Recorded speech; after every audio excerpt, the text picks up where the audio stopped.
Beautiful. Right. Hi guys, how's it going?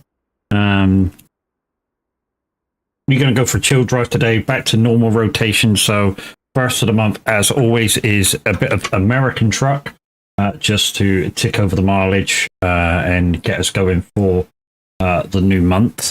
But yeah, we're not going to struggle too much with getting around and getting some miles. This is going to be just very, very chilled and relaxed. And yeah. Anyways, people, let's get you on the game screen. And yeah, we've got a little thing to show you. Minute did it this morning. I'm going to do it in a second. So give me a second to get this up because I feel that the guys, the VTC, deserve this. So, hold the line caller. The line caller. Let's make this a little bigger.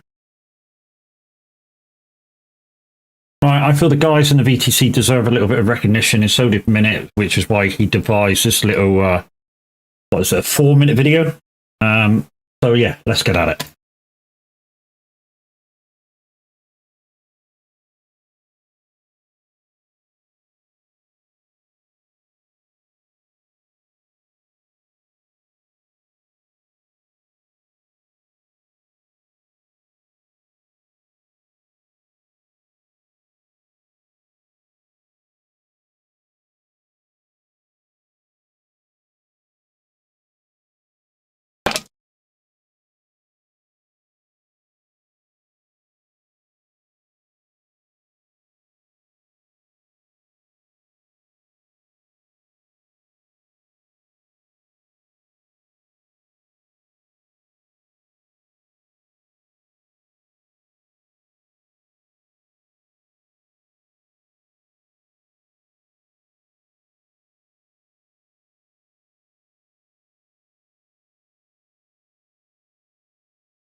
yeah, last month was absolutely awesome, peoples.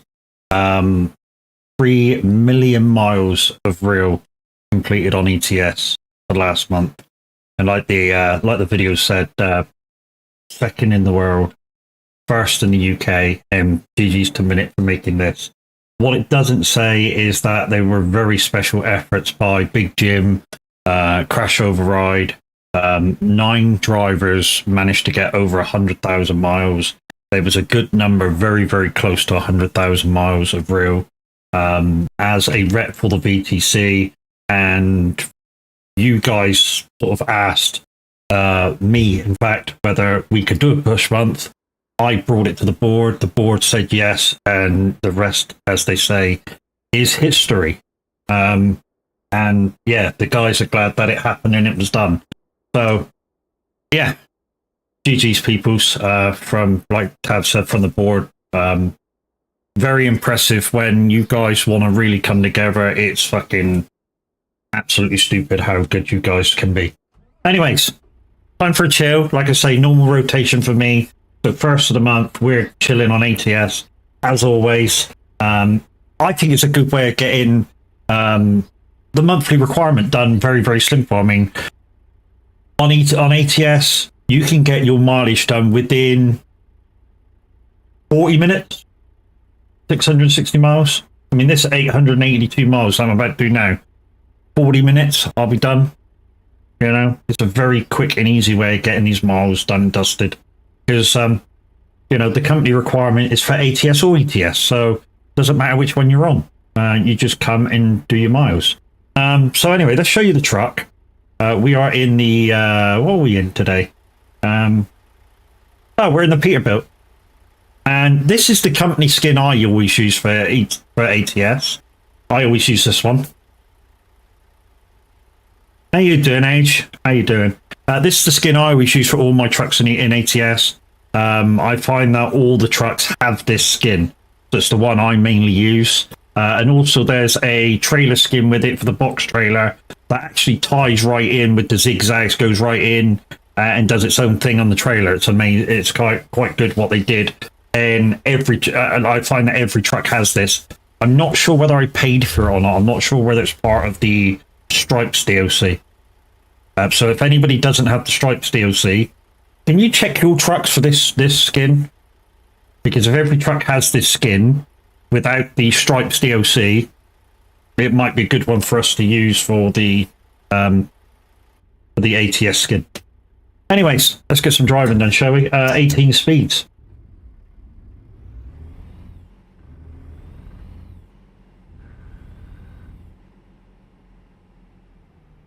And our nose like there's fucking no tomorrow on this thing. One thing I do like about the ATS trailers is they seem to, I don't know, track a little bit better, I think. Also, I like what the Americans called the Stinger and the Jeep and Stinger trailers. I love using them. That's the ones which basically comes in 3 bits. Is it DOC, Mimi? Is it? Okay. I got it as part of a package deal, I think. I think it was 2 maps, a skin, and something else. That's how I got it, because I didn't pay for it separately.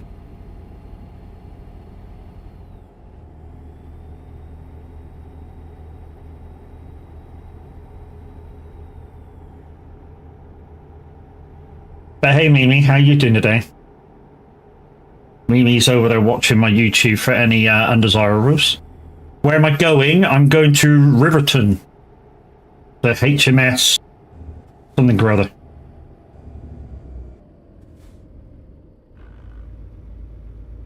And to be honest, this is the first time I've driven the Peterbilt in a little while. The reason being is I don't like the dashing game because I can't read it. So I've put that bit on the screen.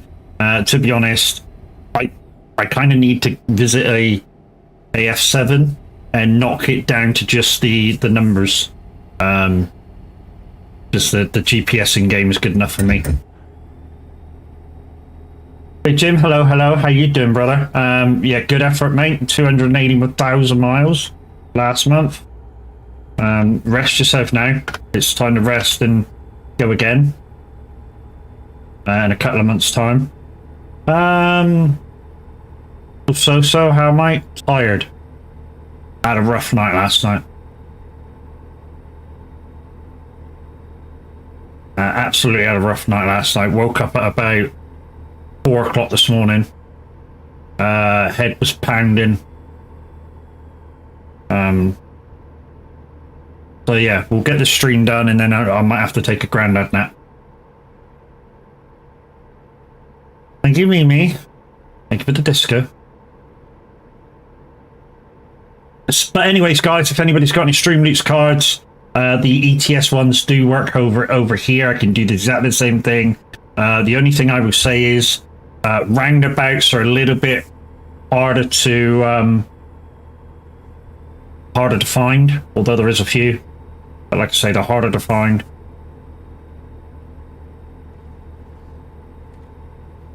But you can use your Streamloots cards over here. Give me a minute, I'll get my Streamloots page up and we'll put up the 40% off code. Don't forget the packs have gone up in number. The prices have stayed reasonably the same, but you get more for your money if you're thinking about buying Streamloots packs. Whether it be if you're ATS, ETS, Farm Sim, or yeah, just general jump scares. I have doctored the fuel in this truck so we don't have to stop. I find it's just a lot easier in ATS to have a doctored fuel tank because when you're traveling along the highways, you may have to go off by like 3 miles or so, and if you're totally desperate for fuel, that can be a problem.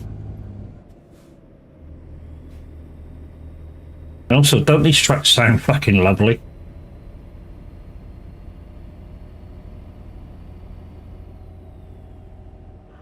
I have to configure my wheel again for ATS because I haven't done it since one of the last updates, so my rev lights aren't working.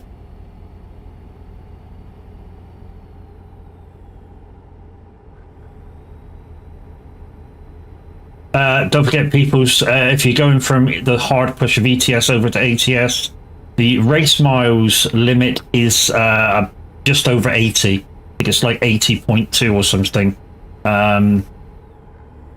So I normally travel around at between 70, 75. Find that's nice even speed. Is that a 587? 578? I think this is the 379, the older one. The older of the two. I think they're called. I think it's 379.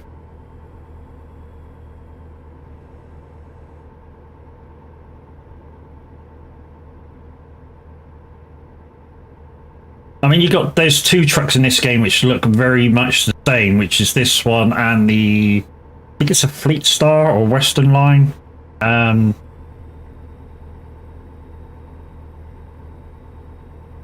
I mean, the Peterbilt's normally the one you see in a lot of films. The other one, which looks similar to this, was the Knight Rider. No, it wasn't the Knight Rider truck. It was the Smokey and the Bandit truck. The W900. Yeah, that was the Smoking the Bandit truck.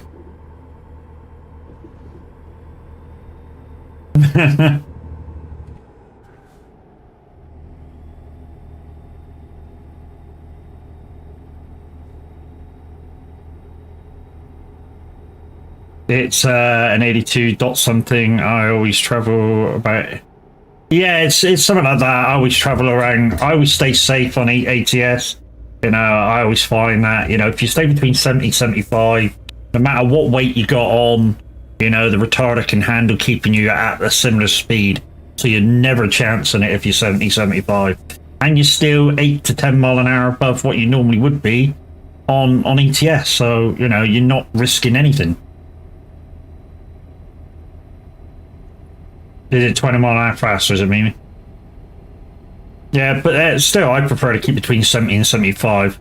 That way you got enough of a buffer in case you are carrying something really heavy. I mean, just for today, to keep it chilled, I'm going to keep it 70.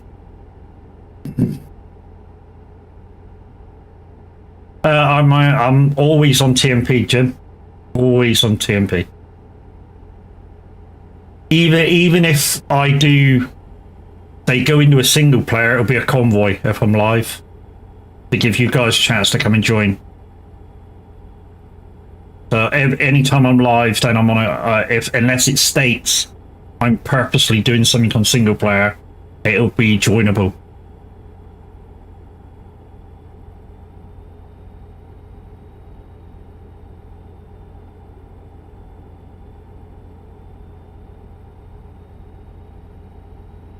So yeah, after the as soon as we finish this job, that'll be the company requirements for this month, over and done with already. In what I'm presuming what will be about 40 minutes of the stream. You know, company requirements done for the month. But will I stop there? Well, no, I won't. I normally, if I can, I'm normally in the top 10 of miles every single month. Why? Because I feel like part of the staff or the management team should be up there with the rest of you, you know, encouraging you to still keep doing what you're doing. I mean, I know we said, you know, calm down this month, but some of you don't know how to calm down. You know, so you'll see my name at least in the top 10 most months, if not every month. Like I say, and that's, I feel it's just one of the staff's things. One of us should be there, and that's just my take on it.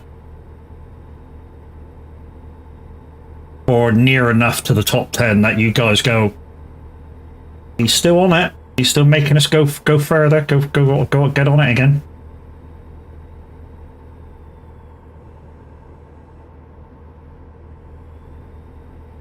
I mean, this month you were blessed with 3 or 4 members of staff in the top 10.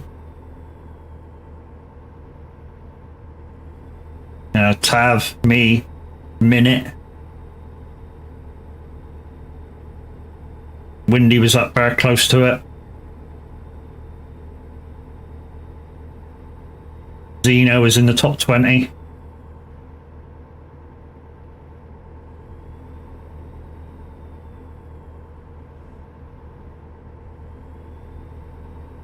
Also, I also treat these games like a truck sim a lot of the time. So you see me slowing down for corners a lot further away than you guys probably would be. And that's because I'll allow the truck to slow down.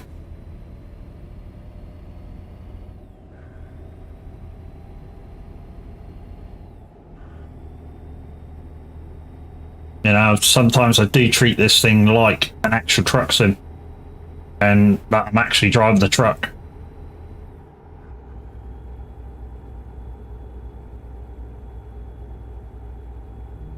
The new map on this is strange but exciting at the same time. A lot of the some of the drop-off places, I don't want to spoil it for anybody, you need to go and explore them, because they're strangely weird and fantastic at the same time. If you want a spoiler alert of the new DOC, which is Missouri, I'll give it to you, but obviously it will be a spoiler alert of some of the new drop-offs. Like I say, they're kind of weird, but kind of exciting and kind of nice to look at in a strange way.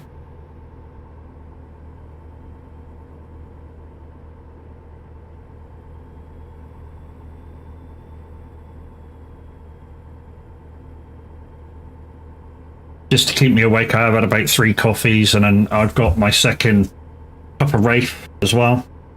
I'm on Coca-Cola, and if you want your 10% off, guys, exclamation Rafe in chat. Go to the website, use my code MAD at checkout, and it'll give you 10% off. If they've got their own discount going, it's normally more than what the streamers can offer. Normally when Rafe themselves do a discount, it's normally 20%. So just watch out for that on checkout. I prefer you guys, you know, even if you use my link to go in, still, if you're going to save more money, yeah, use their code. yeah, there's other members of the team that have got Wraith codes. I know Minute has one, Tav has one, and there's a couple of other guys that got one. Trying to find my Wraith button. There it is. There it is. Exclamation Wraith.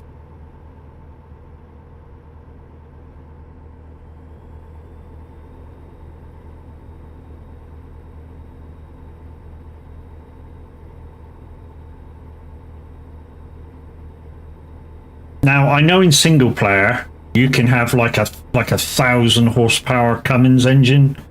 In TMP you can't. So you know, the 1,000 horsepower Cummins engine is kind of like your 730 Scania engine, your Volvo.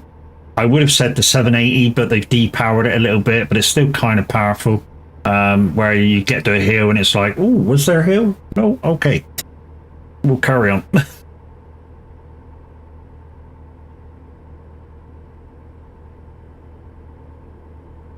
But yeah, this is the first time I've been back in the Peterbilt for quite a long time. Normally I'm in like the Volvo VLN or other such trucks.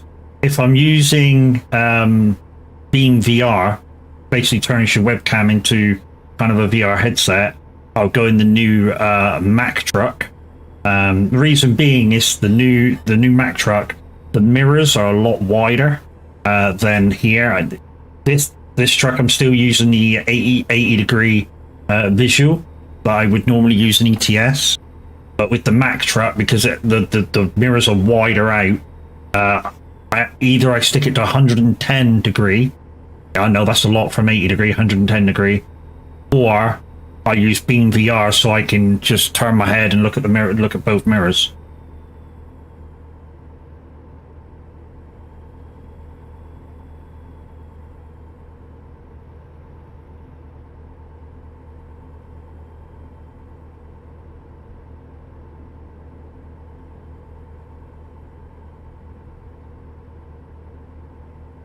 Also, guys, if you're looking for someone to go to watch, and you can throw up 2 or 3 tabs. You have Azero112. He's over there doing a bit of ETS convoying, and I believe you're quite welcome to go join him. You're welcome to join me, and if you're able to check up a third one, Tab's over there playing a bit of Diggy Diggy Ho. All members of the Son of a Glitch stream team, exclamation team in chat if you want to find out who all the 10 members are. Basically, you'll click you do the command, click on the link, and it'll show you who all 10 members are. I will personally ask you to click into each one and follow everybody. And yeah, when they go live, you'll find out what they're all about. If they're not for you, you can always unfollow. You know, we don't bite. We just want you to give everybody a chance.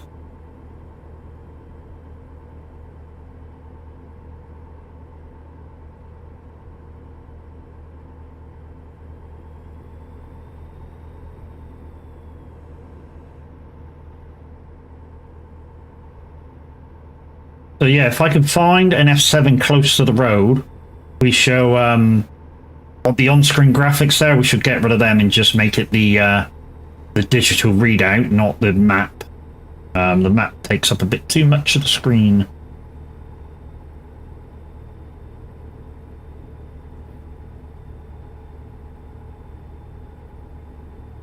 Some of you do. Only if you want us to, Mimi, innit? Hey.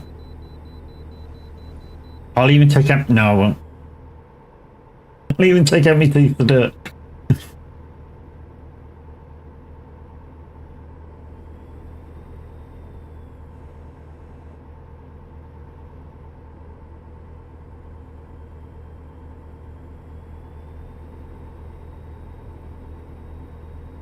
Oh, I bite back in harder.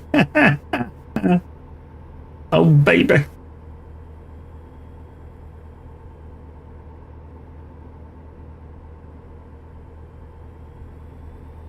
So we do have SR on peoples, but there's no presenter on till about 5 o'clock. But we should stick with listen to, or I can't bother to look for a playlist.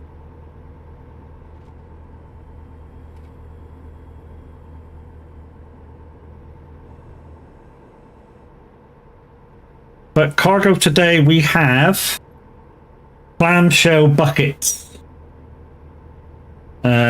Just over 15.5 tons worth of them.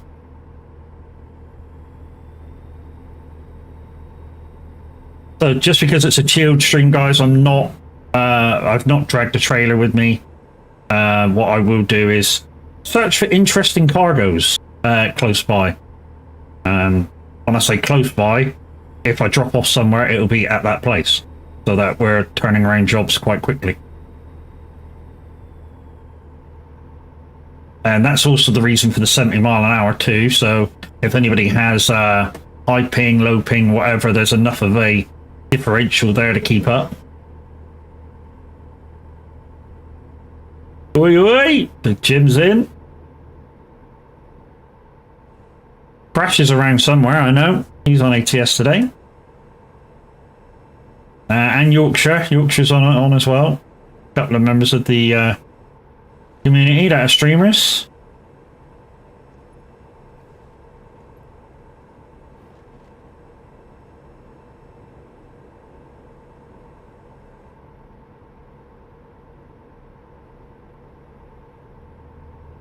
Do you know, I found the best looking road ever on this game, because somebody put me on small roads. I'm not saying do it, but somebody put me on small roads, and I ended up going up through this mountain pass, and it was all trees and woods and stuff, and the road was wiggling like anything, and yeah, it was one of the best roads I've ever driven on both games. Which is why when you guys put me on small roads, it's like, oh yeah, put them on small roads. I love small roads. Absolutely love small roads. When it sends me actually off onto a small road. You know, if it, like I said, if it sends me through a town, I don't do it. If it sends me through services, I don't do it. But if it, you know, if it does actually throw me off onto a small road, then yeah, I love it. Absolutely love it. It's not a bad thing for me. It's actually a nice thing.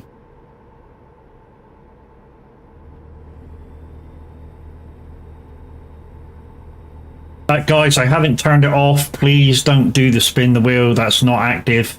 Like I say, I will let you know when that's active. So don't do a spin the wheel.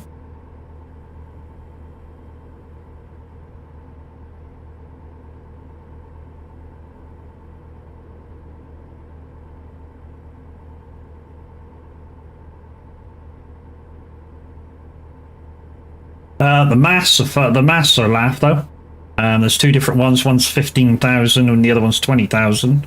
The difference between them is the dearer one is LED and has a second redeem that goes along with it that not only adds another minute onto the timer, but also it changes the LED face on the front.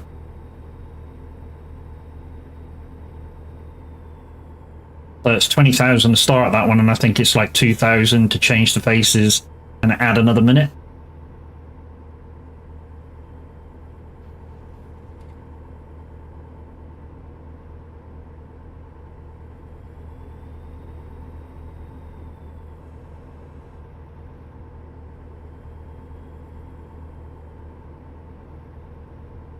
I mean, some of you go, well, that's expensive, but you know, if you watch for long enough, you know, even if you've got me up and you've muted the tab, you'll still gain your points.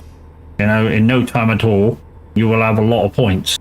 I mean, for instance, a lot of the time when I'm streaming, I don't have anybody up, but when I'm just playing games, I will have like 3 or 4 streamers up, and in tabs, I got something like 400,000 channel points.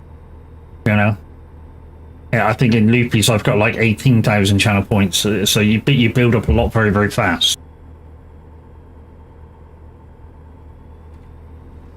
In fact, this is the first time I've actually used the trucking wheel in ATS too, because I bought it just as push month started.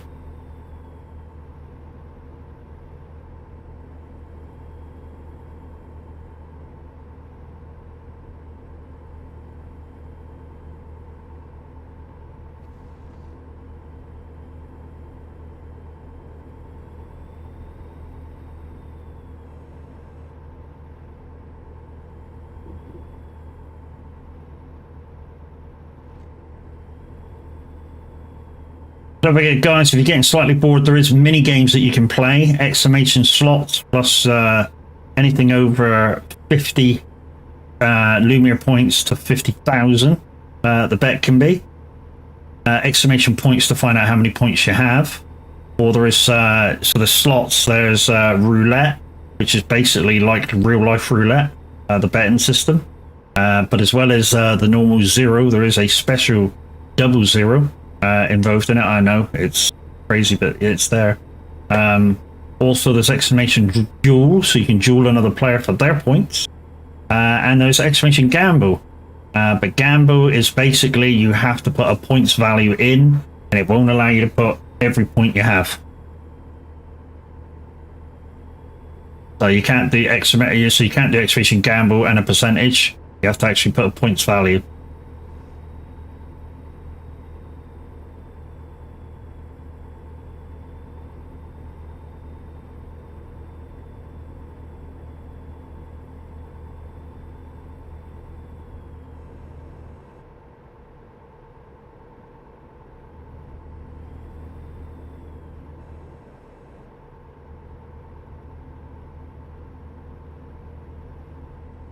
And I said it the other day, but it's crazy to think that two of my YouTube shorts 2 days ago hit over 1,000 views.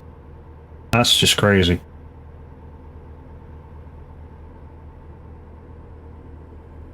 Especially one of them was that one where I turned up at IKEA Frankfurt early part of the month, and I hit the lamppost and it fucking went up on one side, and I slid round and it just flopped on its wheels, and I was like, yes, daddy, I kept it on its wheels. Yeah, well, that wasn't me.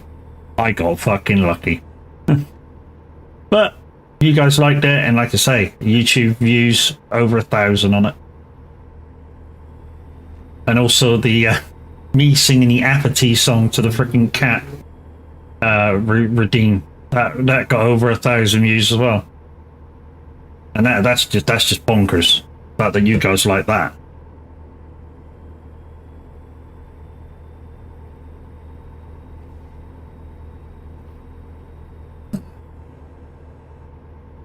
So the Wraith drink I'm drinking is Coca-Cola. It's one of my favorites. So Coca-Cola, Pear Drop. There's a few others that I like. Son of a Beach. It's nice.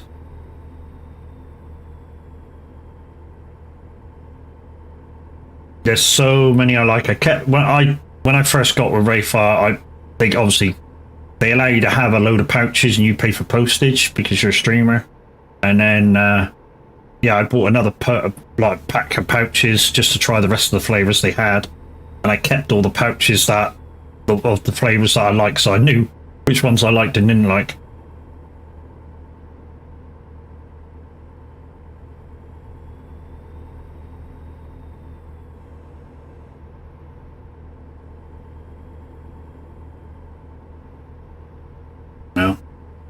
It must be like 28 degrees outside because it's shown 23. But it's always hotter outside than it is in here.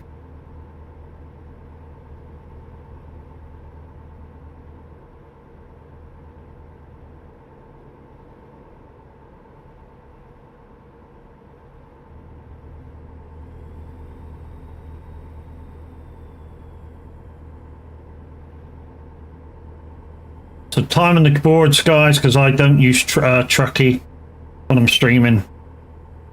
I use Sim Dashboard. Time on the board's 18 minutes. If you've got a spare tablet, it's worth getting. All you do is link it to the PC app, and it does a load of games. I use it for ETS, ATS, Farm Sim, Assetto Corsa, iRacing. There's so many dashboards to choose from.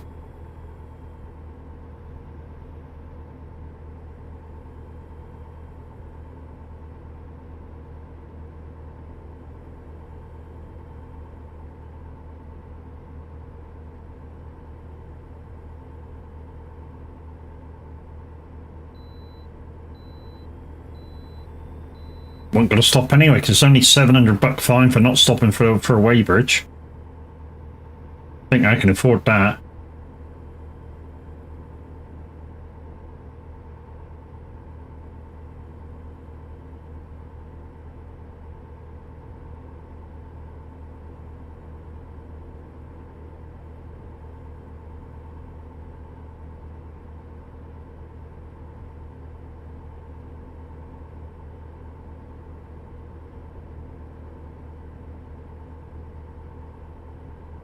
Hey, so how you doing, bud?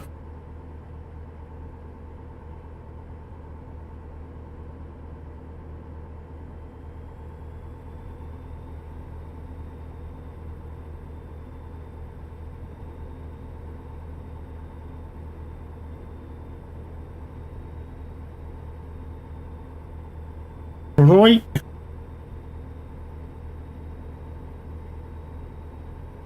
So about 15 minutes left on this job. I mean, I'm 5 mile an hour below the speed limit. This part of the highway is 75. So at the moment I'm 5 mile an hour below, but to be honest, I know I'm saving fuel, but not doing the higher speed. That's one thing you will notice on this game. If you do push to the higher allowance, shall I say, you will use fuel a lot faster. Is that kind of a deal? You know, if you push it harder with your loads, you'll soon empty your fuel tank, and then you got to look for fuel, which is a pain in the ass.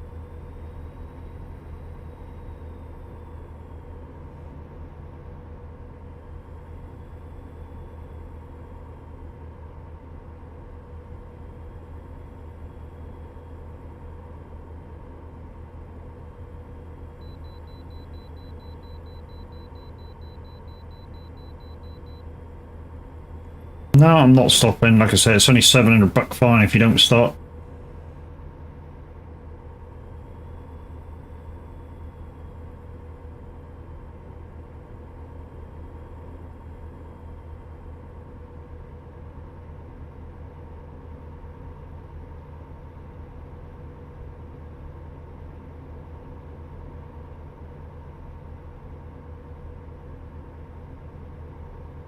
And like ATS, I think I've got fines turned off anyway.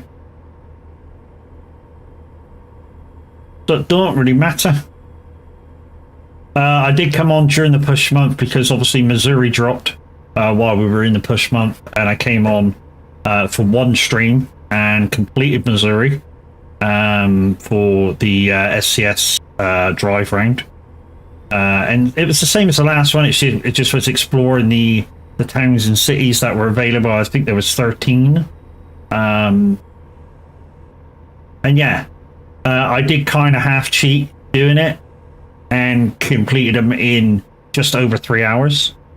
When I say cheat, it's not a cheat. It's kind of exploiting the game a little bit, where you do a job and then you fast travel to a town that you've not been to yet.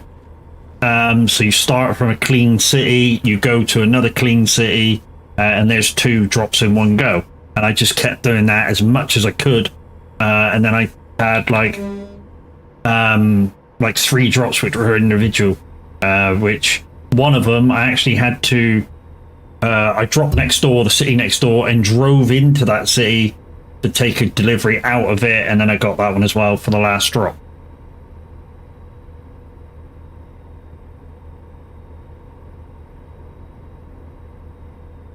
I mean, some people could call it a cheat, some people call it an exploit. I call it doing what you have to do to get it done.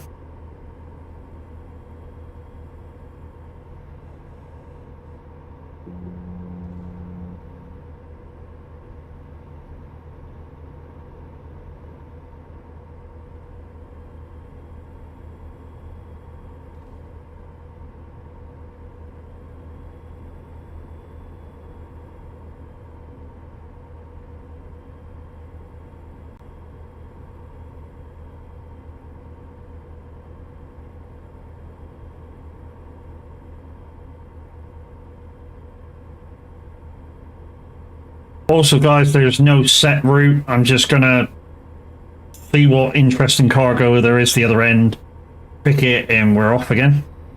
Also, at the same time, I'll bung up that 40% off code for Streamloots packs.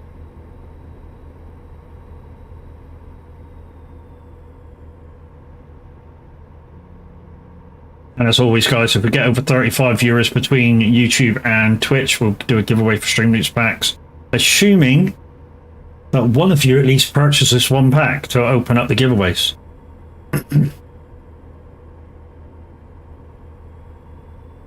That is needed. Every week I at least need one person to buy one pack to unlock the giveaways. And it hasn't been done yet.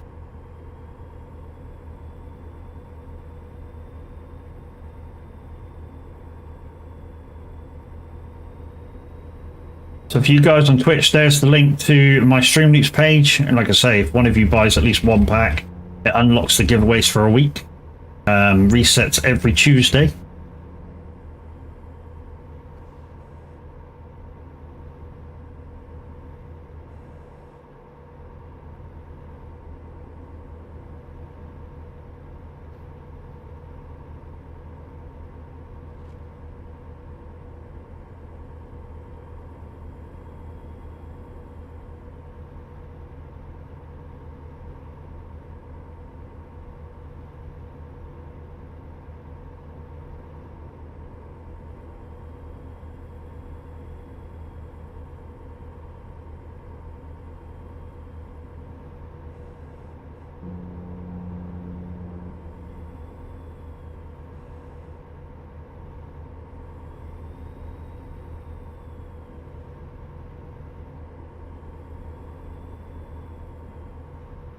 Very strange. I've passed 3 people now, not one of them's got on the CB. Normally when you travel along on ATS, normally they get on the CB and say, hi, how you doing? Safe journey. It's normally a very, very in thing to do on ATS. And yeah, not yet. Nobody said hello.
Fair play to you, set driving in the heat.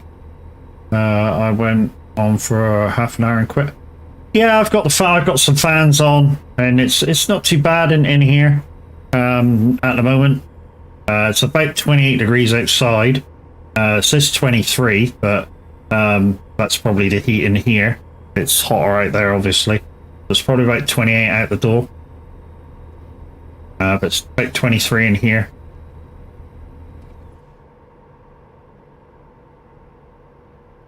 And I've got 2 fans on. I've got one in the main, one on, because I'm in the front room. I've got one in the main part of the front room going off, and one over here. Finally getting a new bike sorted. I'm actually buzzing. Been out of work for 2 weeks. Yeah, it is. It was the one thing that affected us when I had to take a long sick from work. And of course now they've let me go on sickness grounds. Because I can't, not that I can't drive, but I can't perform the first use check because it involves reaching up and I can't do it.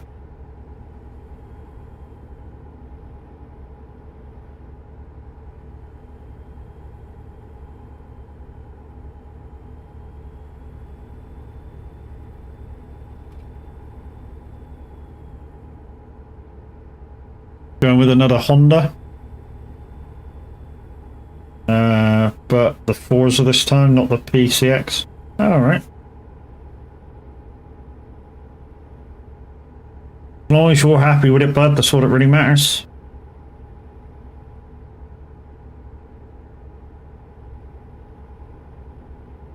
Whoa, whoa, whoa, whoa.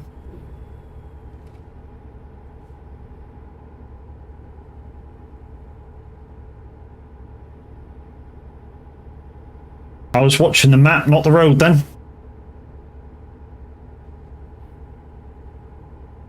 The other one got a damage report back. And what, they declared a write-off? Like we thought.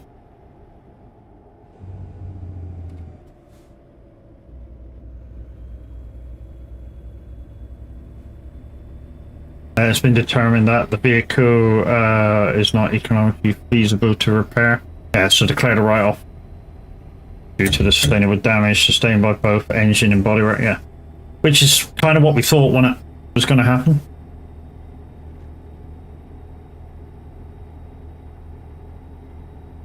Yeah, the one I want.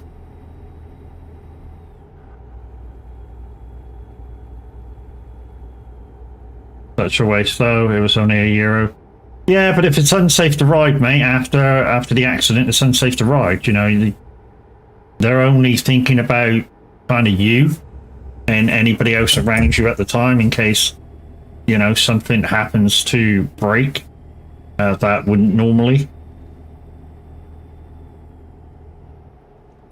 Apparently it goes to an auction now for parts. Yeah, to be honest, you know, as far as your thingy, as long as they give you the value that that one was worth so you can get another one, you just have to sort of go, yeah, okay, that's the end of that one. Hello, new bike.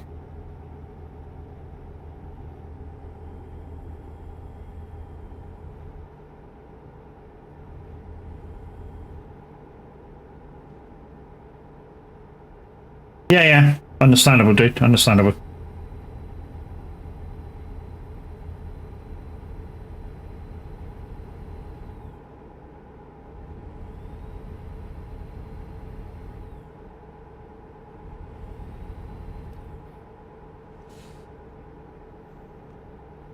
Clean slate, but yeah, I mean, when you get your new bike, you kind of want to, I don't know, take it easy and go down that same stretch of road a little bit.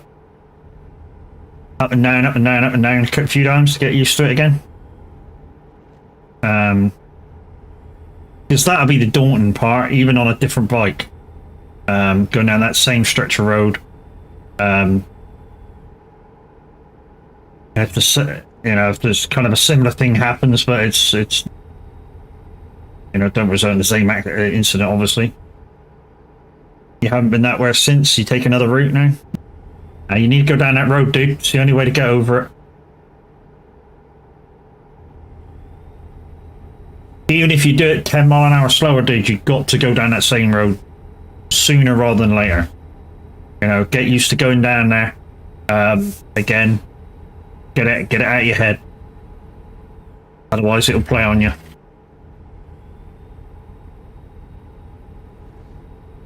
As they say in the rodeo, you got to get back on the horse after it slings you off.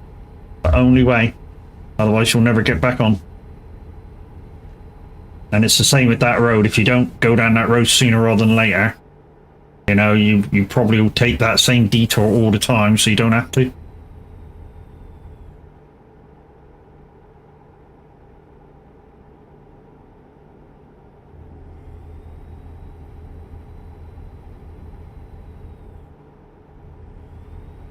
What an upgrade, heated grips, cruise control, etc. GG's, man. Wait, bike's got cruise control?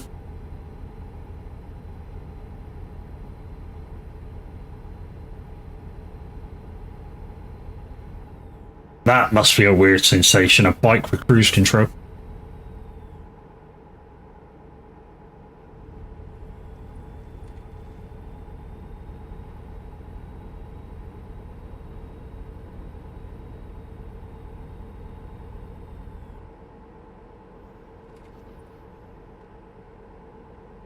It'll take 3.5 weeks to come from Japan. Is the dealership going to give you something else to ride in the meantime?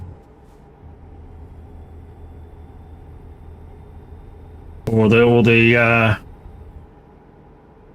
or your insurance or whatever. Because obviously it's not your fault that you'll be out without a bike.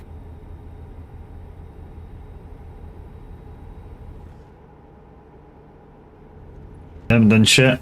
3 weeks behind. Bastards.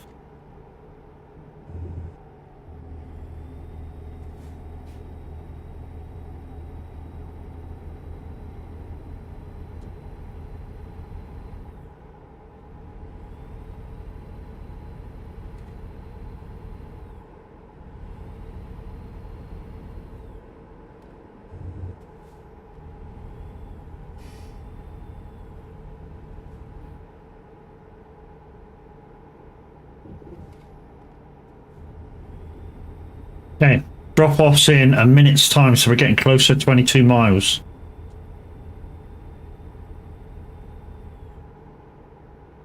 Be worth the wait? Fuck yeah.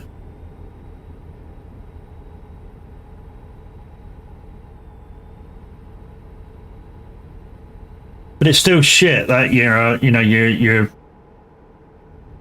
insurance hasn't fucking sorted you out. Well, not sorted you out the money, but sort you out another bike and replacement. Why yours has been, why your claim's been sorted and stuff like that. It's a bit of shit, that is.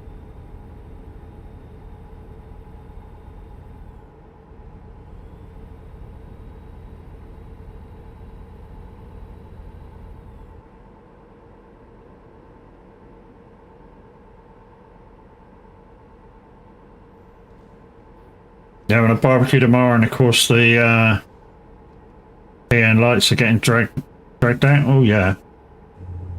Used to do the same when I used to have my kit. Whenever I hosted the barbecue, my kit comes out. Or used to come out.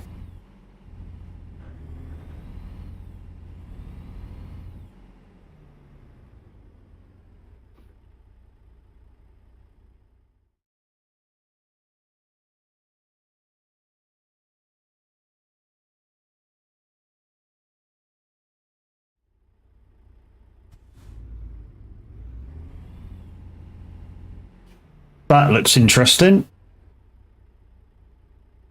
Jeep and Stinger trailer. What's on that? We might be taking that because that looks interesting. Oh, we might not be able to get on the freaking question mark because that. There we go, right now.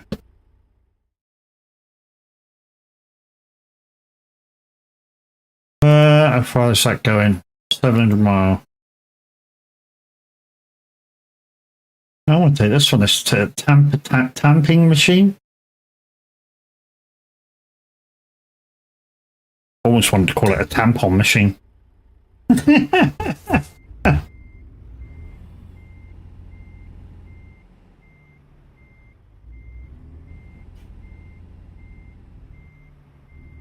There's just a few friends coming round.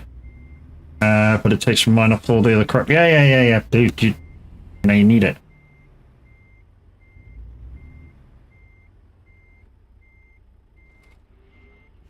Right. I'm just going to go take a quick bio break. I believe there's a few people coming to see us. So what I should do is do that.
Righty, I'm back.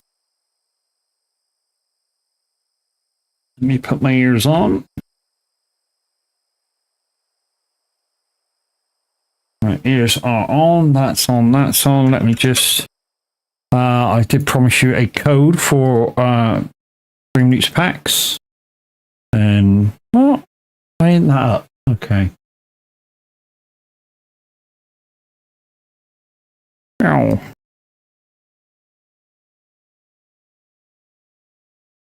Coupons, coupons, get your coupons, get your coupons. So guys, for you guys on Twitch, there is my code for 40% off when you spend over a certain amount. And for you guys on Twitch, there is the same. And we shall pin that to the top of the thing. Boosh. And for you guys on Twitch, we'll pin that also. Boosh. Boosh. Right. So at the top of your chats, guys, there's a code for 40% off when you spend over, I think it's €6. You get 40% off. So yeah, go collect some Stream Loops packs and mess me up Stream Loops. But for now, let's jump back in the truck. So we are taking a tampon mixer or whatever it is. I don't know. We might need first gear for this one.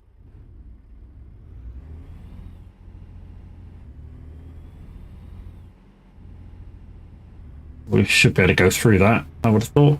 No? Okay.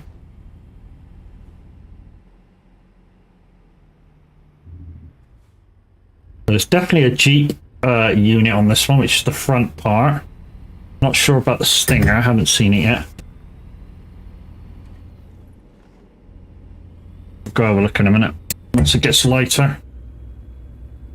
So we are now heading for, I don't know, something Delaney, HMS Machinery.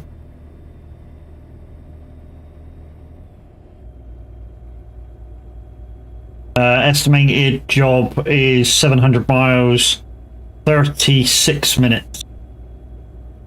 So as you can see, a lot faster job ratio for the amount of miles that we're doing.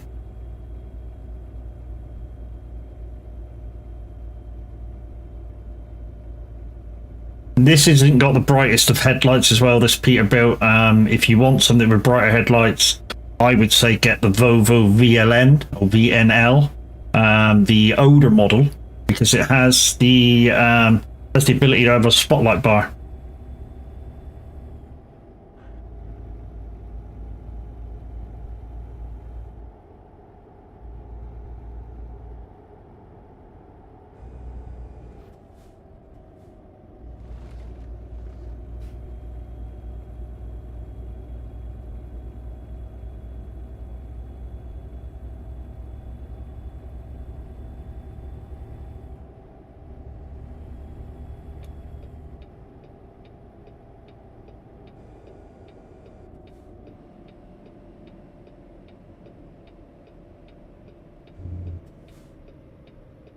Do I have the Jeep on this one? Yeah. It's not a very big Jeep, it's only a two-wheel Jeep and Stinger, but it's long enough. The very long ones are a three-wheel at the back. I think this one's only a two. So it's not the longest one you can have, but it's fairly a beast. And yeah, I think these are quite easy to freaking drive, actually. Very, very stable because of all the wheels that are contacting the ground. Not like the dolly trailers on ETS where you go over a slight crevice and it tries to wreck you. These handle very, very nice.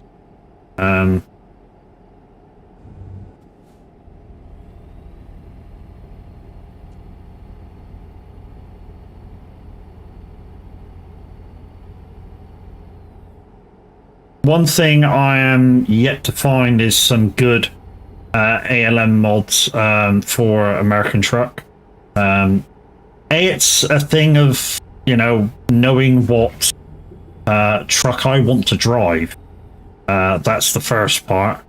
And the second part of it is, you know, just, yeah, what mods do I want? I mean, for instance, I'd like an in-cab light for when I'm streaming. That way you guys can see quite a bit of what's going on. Kind of like my Scania, for my S-Way on the ETS, where you've got the red night glow in cab, so you can see everything that's going on in cab. It also creates a bit of light for you guys. Brighten up the screen, like I say, see what's going on. Because there's sometimes in this game the darkness is pitch black dark. Same as kind of what we said in SnowRunner the other day. You know, in some instances, dark is dark. You know, black dark.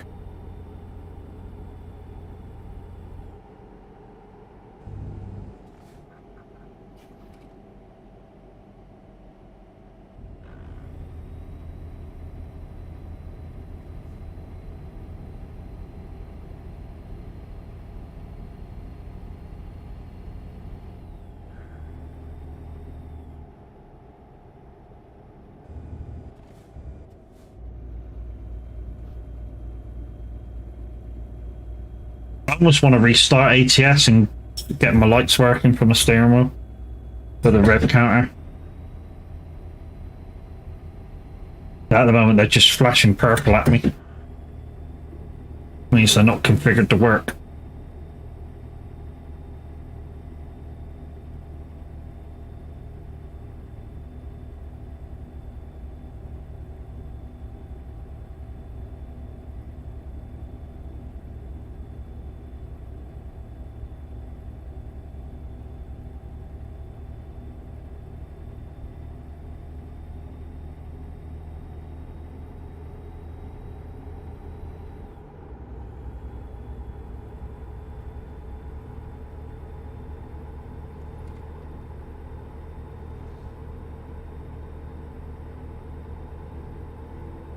No beeping, no radio, no nothing.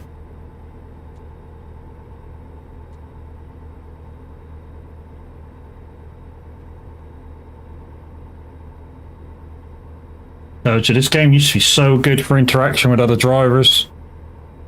I mean, occasionally still is.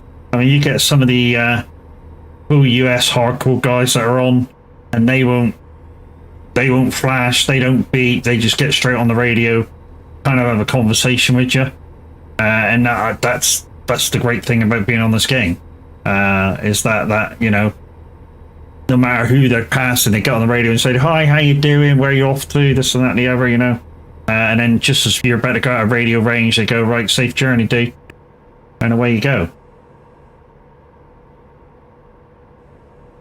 Also, it may, you know, if you've been on the road for like an hour or so, it kind of breaks it down, so you kind of feel like you're not alone in case you are driving on your own, which at the moment obviously I am.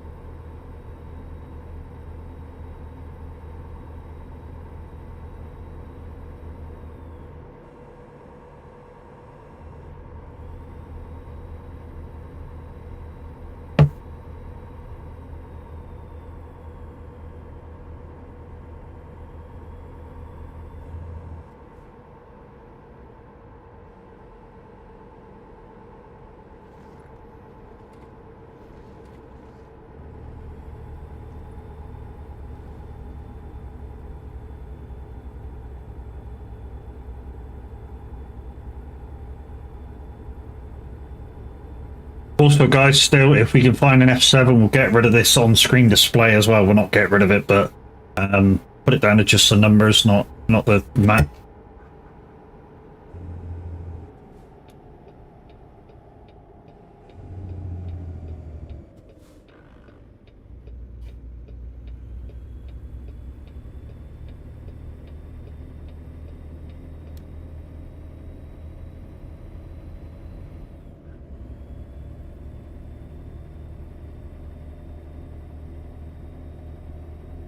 I'm having to very much listen out for the engine noises. Even though I can see the rev counter on the dash, but it's got no real like most European trucks, they got like a green bit and then an orange bit and a red bit to show you that you're being a twat with the revs.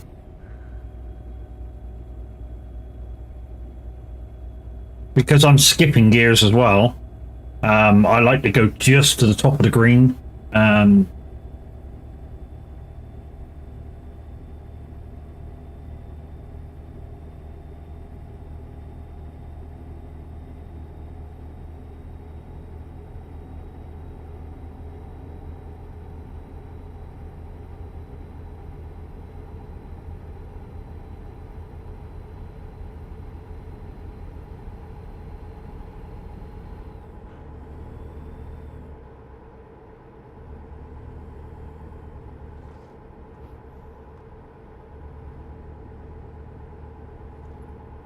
So anyway, peoples, I hope you're keeping hydrated in this very hot weather. And we're not even at British summertime yet. We're proper British summertime. You know, June, July, August is normally UK's summertime month. But yeah, we're not quite there yet. Or are we going to have an early summer, do you think? Or we'll have it about, you know, May, June-ish time, and then when it comes to July, August, we'll have just warm, rainy nights.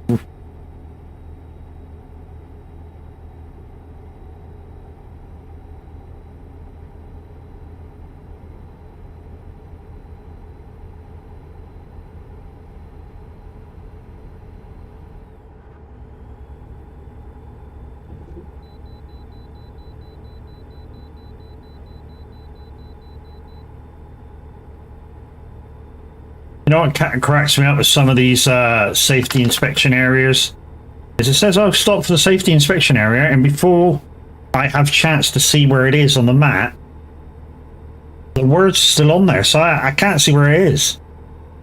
You know, literally when the words disappeared, the map came back up, I was past it. So it was a waste of time. You know, it should just flash, flash, boom, gone, and then, you know.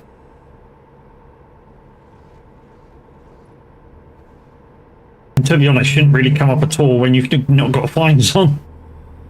I've just noticed I must not have fines on because I keep not getting fined. If you have fines on, like I say, it's about $700 every time you go past one of them. But you earn so much from a job anyway, that, you know, it's a waste of time of finding you, to be honest.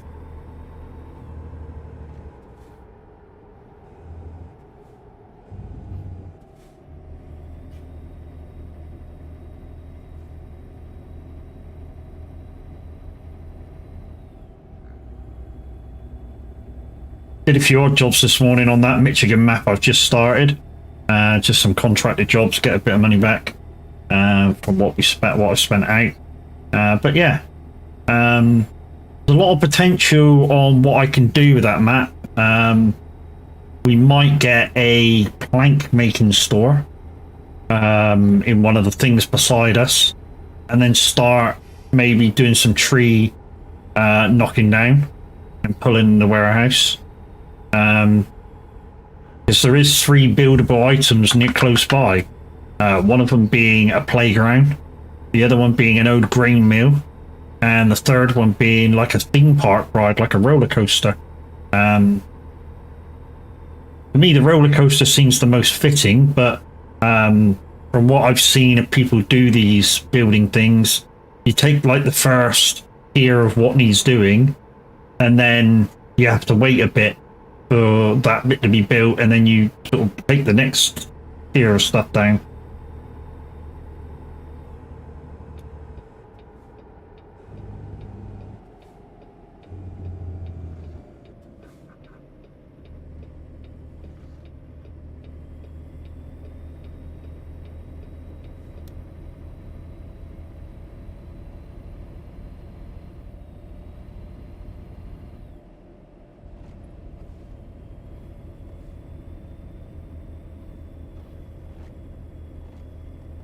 That's alright, wasn't it?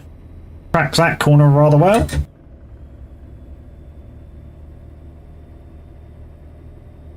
Need to get another G clamp for the shifter to sit on. So what I mean by another G-clamp, that'll lower it down a bit and put it kind of near my leg. And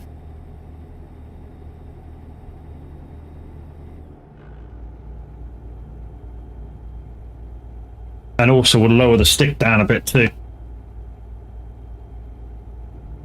Means I'll probably have to move this little table here, a bit out probably, and it'll probably sit about here, and the stick will be about there, which will be about perfect.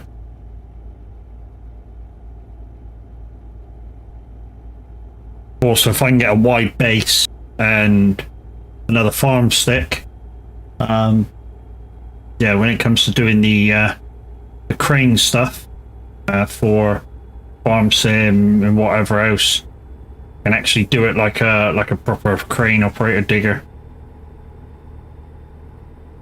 Because apparently the farm sticks for farm sim anyway, if you're using joules, automatically do the thing that you don't have to program anything in.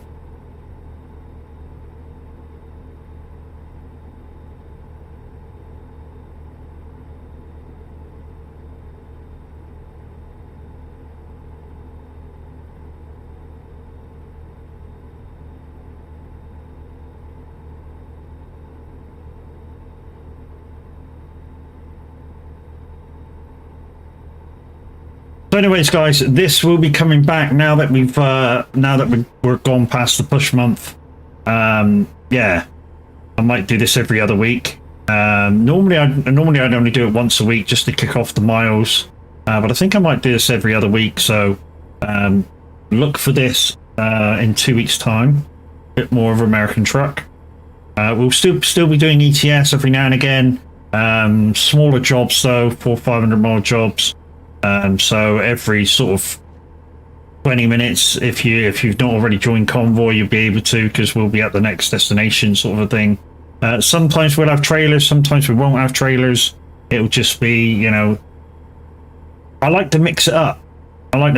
So we get the idea of, you know, we'll take this trailer, we'll take that trailer, you know, dumper trailer one day, gas trailer, food trailer, this trailer, that trailer. And you get the feel of all of them. Of course, because it's TMP, if you don't want to take, say, a low boy, you can always switch it out for something else when you're picking the job, or when you're copying the job, rather.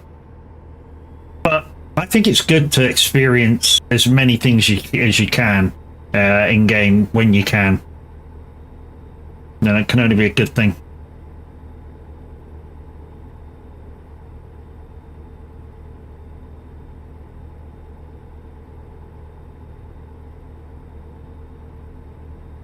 Link in chat right now is to the tip line, guys. If you want to give me anything directly, you can do so through that tip link. The only thing I would say is read the declaration before you press the final button, because once it's gone, it's gone. All you're basically doing is saying that I offer you no goods in return for your money. All I'm really giving you is entertainment value. And if you don't feel I'm entertaining, don't give, because once you've given, you won't be getting it back, because obviously you've seen the declaration and you signed it, and when you give, you kind of sign it to say, yep, I agree to it.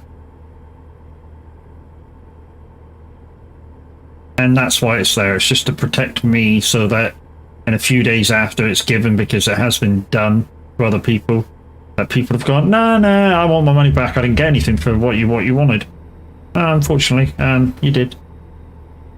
Whether you're entertained or not, I still entertain you for however long you were in to give it. So, you know.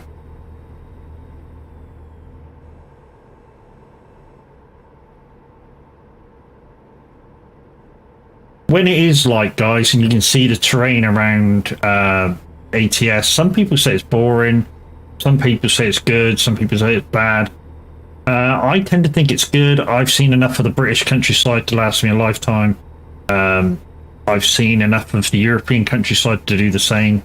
And when I'm driving around the ATS, it's very, very, very similar. you know. Whereas America, when you're driving around here, there's a lot of sandy states. You know, Arizona, Texas is quite sandy, and a few others are very, very sandy. But there's a few of them that are green, and you know, I think the architecture of the game in America for the American truck game is diverse, so mixed, it's unreal. You know, you're driving through one state, it's sandy. You drive for another state, it's green. You drive for another state, it could be farming. You know, a farming state. This is F7 now. Let's see if we can get this thing off the freaking window.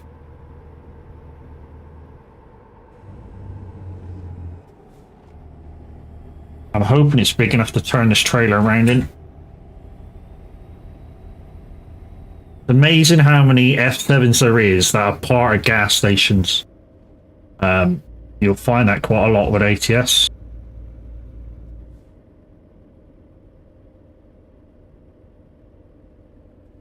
I'm going to go right at it, and hopefully it'll be alright to me. There we go. Doosh. All I want to do is switch out the screen. So in there, no, it's in there. It's that one there. And I just want that one instead. And go. Come back again.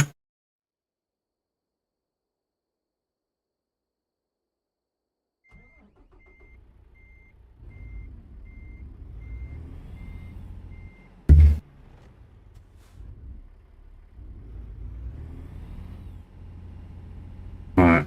I'm going to try and just go over this island. And there's nothing coming anyway, so I'm going to try and go over this island with the trailer. It tracks, so we're good.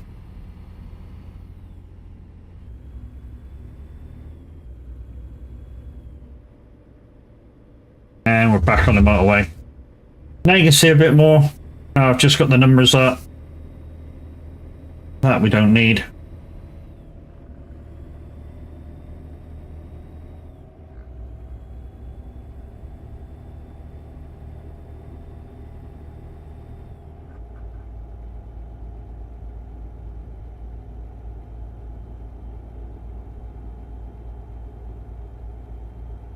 So what I've just altered on the steering wheel for the cruise control, you can see that on the left hand side of the digital readout, and because it's not so high and taking up half of the freaking screen, you can now kind of see what's going on as well in the dark.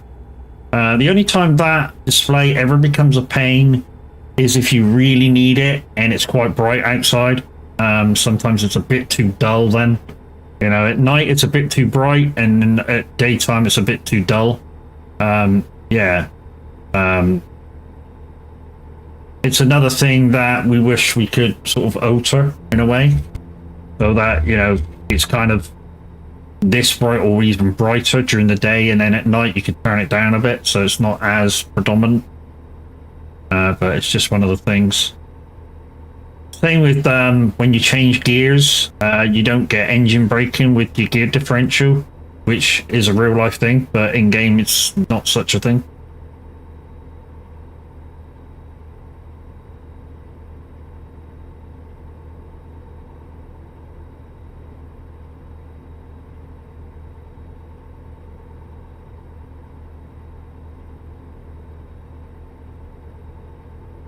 I mean, if you're not a driver to understand what gear differential changes are, when you go up through, I mean, if you've ever ridden a push bike, this is kind of a bad analogy, but it's the only one I could really give you if you've never actually driven.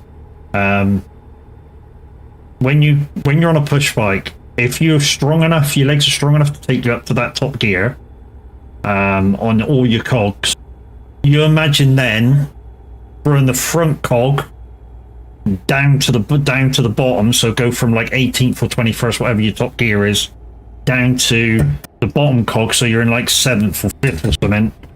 And you know, when your feet go really fast in a car, what happens is your engine kind of snaps those gears in and wants to go at that slower speed that it should be at for that gear. So in essence gives you a engine braking between the gears.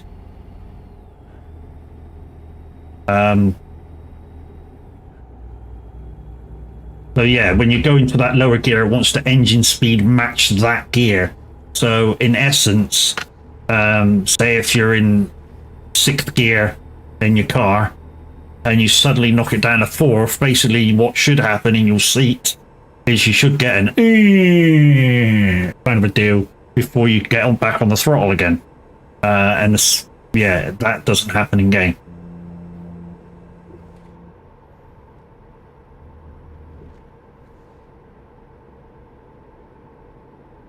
And that's in the ETS and ATS. It's a hard thing to simulate, but yeah. I mean, the only thing I haven't got at the moment is I think it's the bronze brake or the stage retarder braking. I've got automatic retarder braking on, but you can, if you've got the ability to control it, you can actually do it manually. And what that does is gives you stages of how hard your retarder comes on. And I think in one of the buses I had 7 stages, and basically you use it as it's sort of like a gearbox brake, and it saves your actual pads and discs from, because obviously if you're in a heavier vehicle, if you've got to use your discs and pads all the time, you'd soon be out of brakes and pads because of the weight and inertia. So yeah, you can, if you're going on a hill, you can just go click, click, click, click, and then it'll hold you at 60 mile an hour.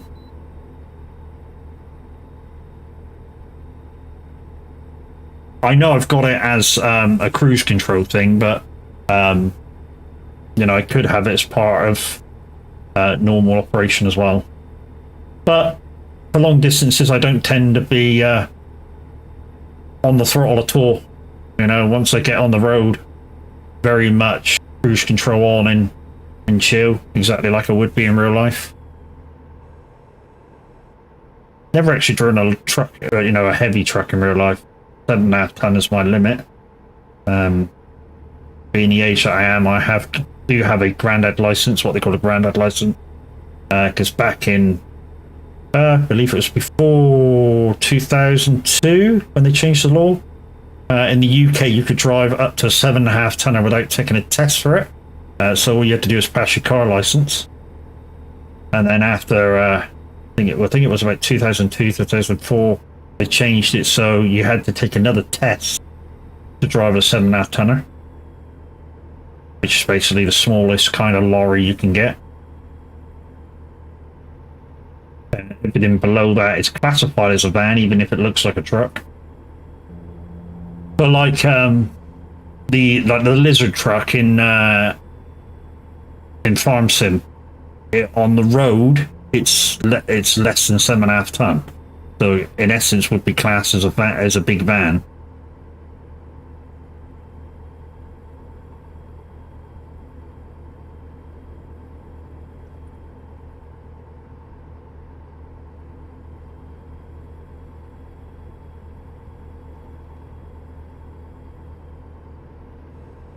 So 10 minutes left of this job, peoples. Like I say, we're going to Florida Allen. HMS Machinery is the name of the company. If you want to know where that is, let's F6 it a minute.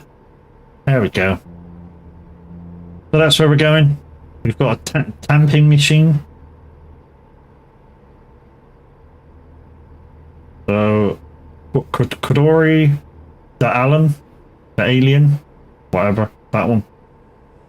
And like I said, HMS Machinery, if you want to join it and join Convoy, and come with me for a little jaunt. Yeah. If you want a really chilled out month this month and you're in the VTC, probably a good time to pop along with me. And yeah, one job of, like you see, it's 700 miles is just over half an hour. One job, boom, there's your monthly miles. And then if you want to do more, of course, we're not going to stop you from doing them. You can still crack on.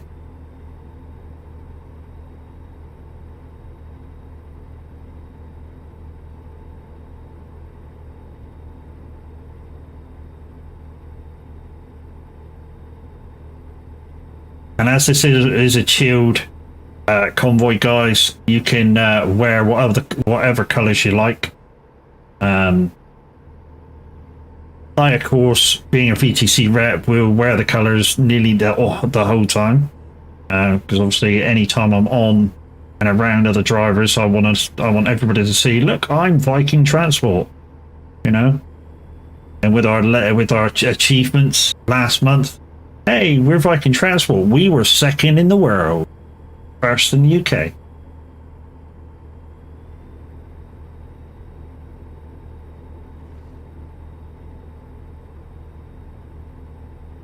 And it's also why you will very rarely catch me doing speed miles. Although, if you guys want to see it,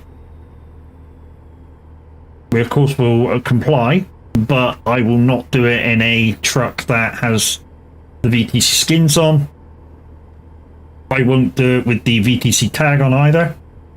I will take it all off to run speed miles. And then obviously from the outset, nobody knows what I'm doing.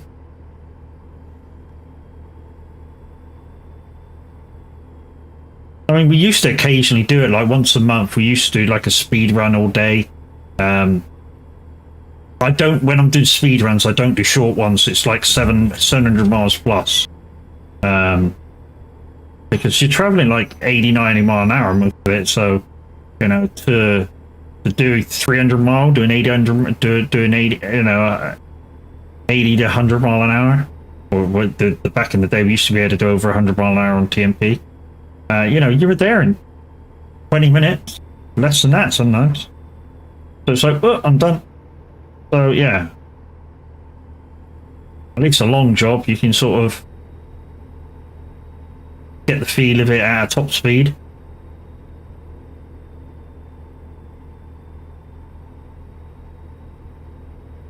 More potential for crashes, of course.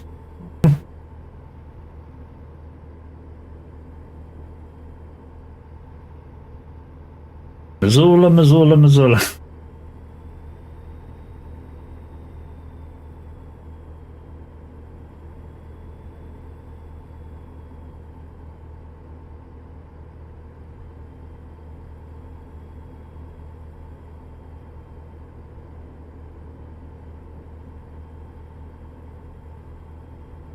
So tomorrow, guys, if you want to join me tomorrow, I'll be racing. It is iRacing time again.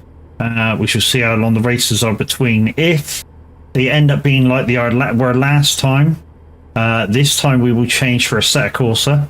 I'm currently doing some races on the career mode, so we'll go and have a look at them if we get another half hour between races. So at least it'll be racing and racing. Assuming this shoulder keeps up with it. ACC, yes, mate. How you doing, class? Anyway, traitor? No, not a traitor, dude. I only moved to something else after one of the last races because I had a half-hour wait between races. If I had like a 15-minute wait, I'd sort of chill out and still go in and do a couple of laps and stuff till the race starts. But half hour is a bit long. Lol, triggered. Fuck off. Anyway, parcel, mate. I think it's Heathrow. Last time I tracked, I think it was at Heathrow.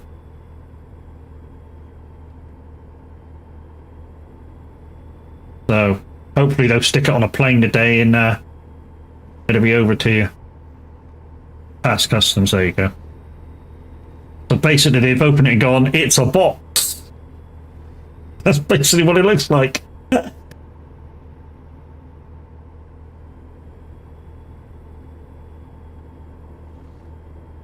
Alright, let's do the American truck thing. Hey buddy, how you doing?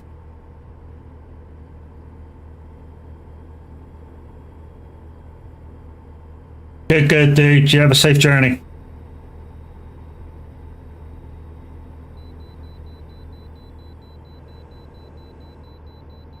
Yeah, man.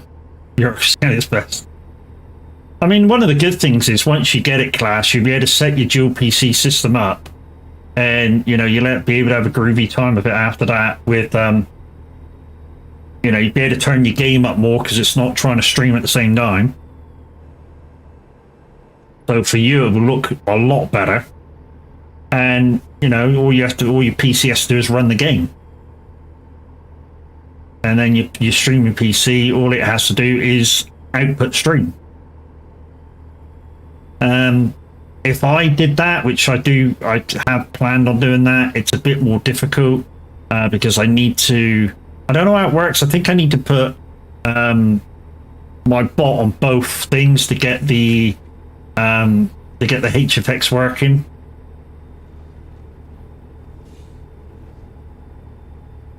So that one's actually doing the bot stuff. One PC's actually doing the bot stuff, and the other one, all it's doing is activating the overlays. The only downside about that is if I did do 2 PC setup, I really would have to, every time I'm going to do racing, is go in and turn them all off.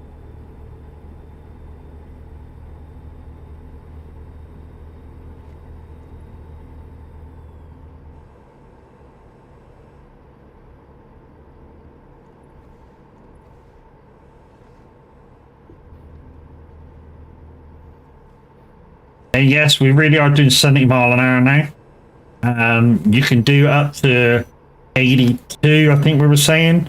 But for argument's sake, I always stick to 70, 75, and then I'm well within the thing of real miles. I mean, to be honest, I think 70 is fast enough. Especially if you're paying for your own fuel, 70 is plenty. That way you're not overly using fuel. You're kind of at a nice pace for your truck, no matter what weight you got on board. Because I find if you're doing 75 close to 80, you'll be in every other job fuel up. Whereas you might be, I mean, depending on how long your jobs are, obviously, you might be able to get 2 jobs in every time if you keep the speed down a little bit.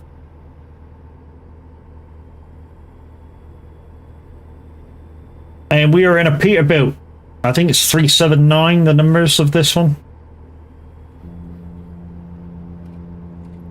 Could be 579, I don't know. I'm not up with the numbering system of the Peterbilt. All I know is it sounds nice. It's standard. Without no sound mods in it, actually sounds nice.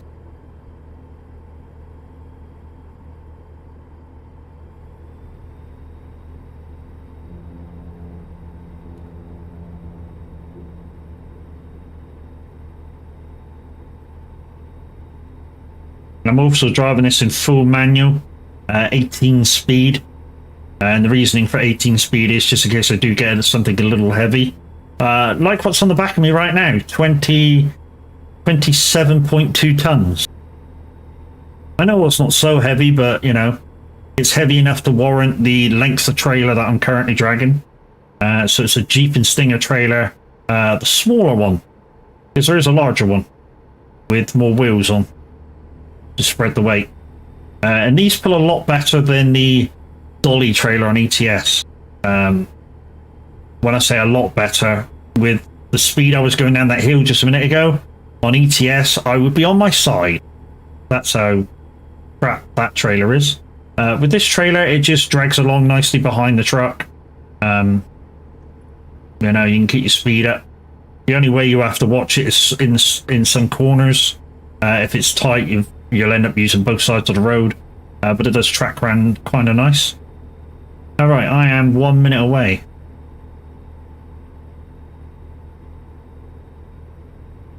So that's another 700 miles down in what felt like 2 minutes.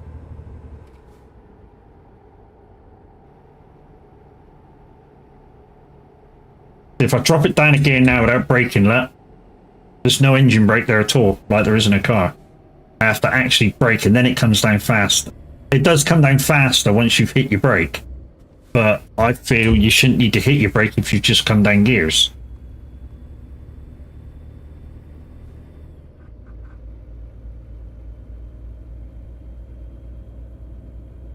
You know, since it's a trucking simulator, it should simulate a truck.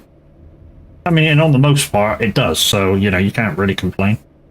SCS, I'm not having a gripe if you're coming in, although I am having a kind of little gripe.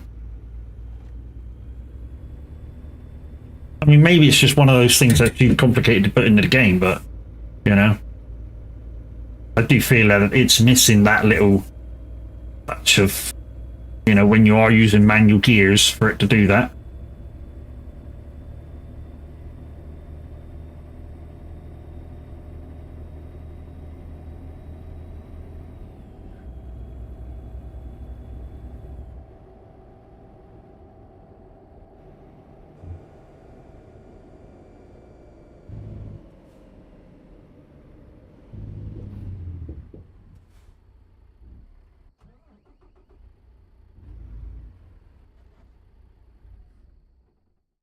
It's better off if I disconnect from this and then show you the trailer that we just taken, because it's still dark and you won't be able to see it otherwise. Right, so if we go back out, because when I'm not carrying trailers, I always pick up a job from the job site where I dropped off to.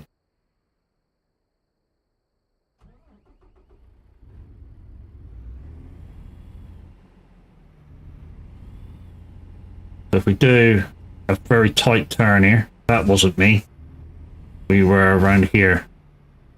So this is the one we were on. So if I go outside a cab about now. So as you can see, guys, this is what the Americans call a Jeep and Stinger trailer. So the Jeep bit is that front bit, so from the fifth wheel down to this set of wheels. And then there's a pivot connection on top, which is your load area. That has wheels on that at the back as well, as you can see. And then you've got another connection with another set of wheels to spread out the weight. And that bit at the end is called your Stinger. It's just at the end flopping around. And the Americans call it your Stinger. Which is why it's called a Jeep and Stinger trailer, obviously. So let's go see what other jobs we got.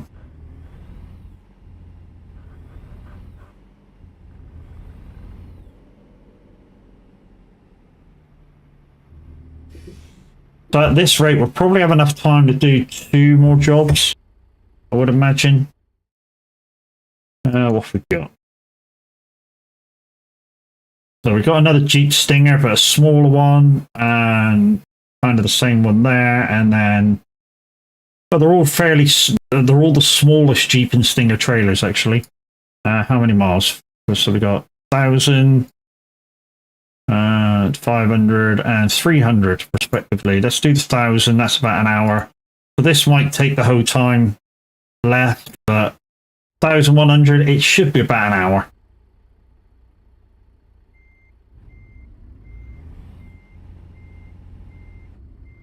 Oh, there's a green dot.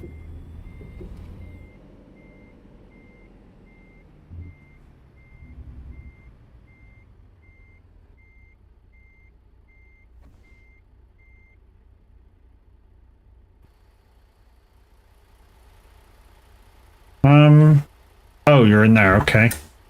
Okay. Okay.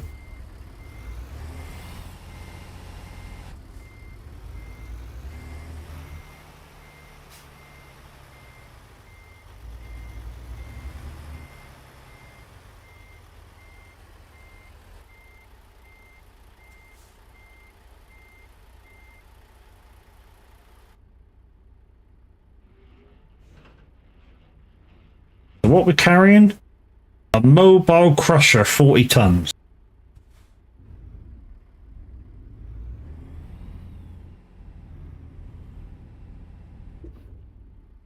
Damn. Really?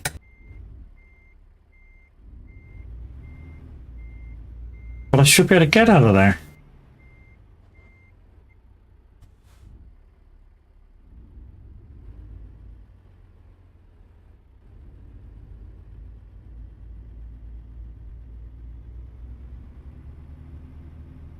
There you go, we're right. We're right.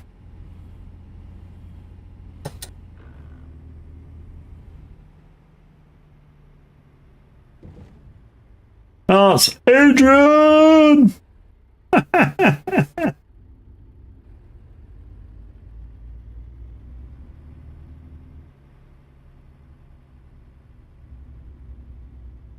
Oh, session has been reset. Really?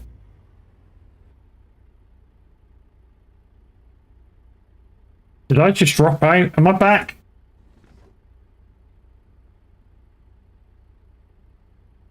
Twitch, just have a moment.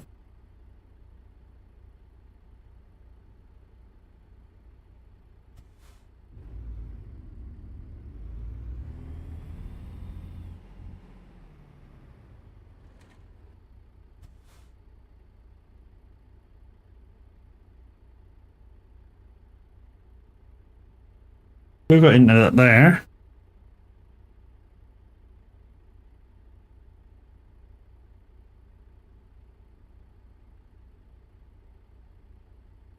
The Twitch has just stopped me streaming.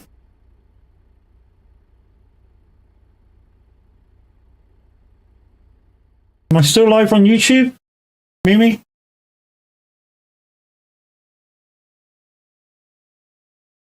Yeah? Yeah, Twitch has just cut me off.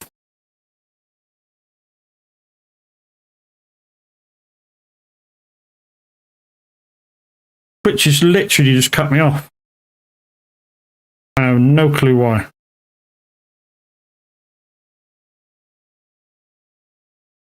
Yeah.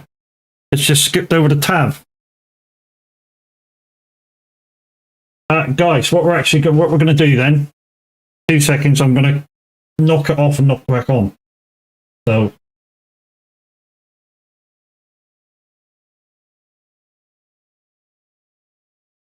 okay, I think we're back up.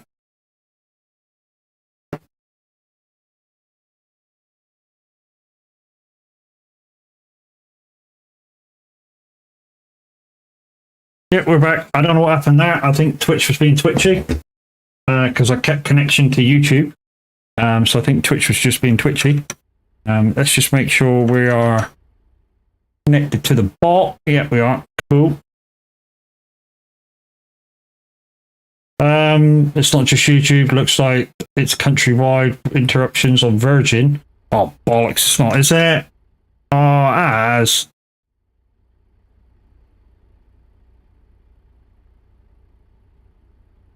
Anyway, that's as 112, guys. He was over there playing some Euro Truck Simulator 2. He might be back up and running in a second if you're convoying with him. But we shall try and do what we can and stay live. You're back up here as well. Thank you, Mimi. Alright, let's go.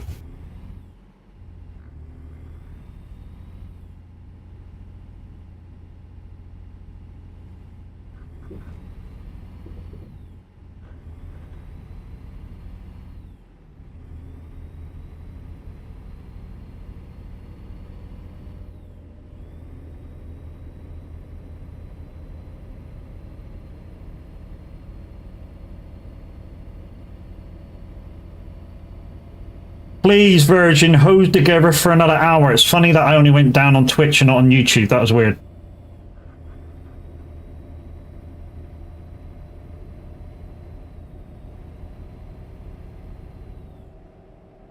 You know, if it was, I would have thought if it was internet, my internet related or Virgin related, I would have went down on both, not just one. Shit, that's a very wide turn. I'm hoping I get around the post. Yeah, I'll do.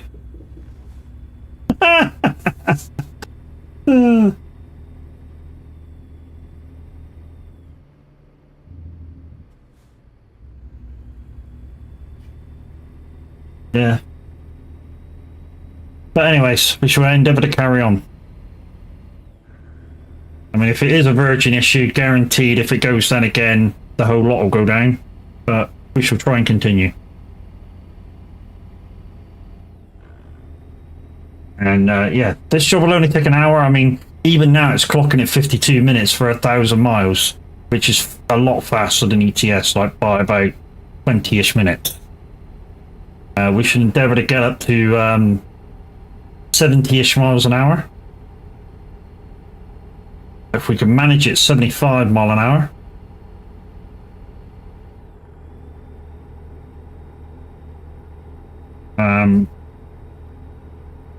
Don't think 70-ish mile an hour is going to be possible, so we'll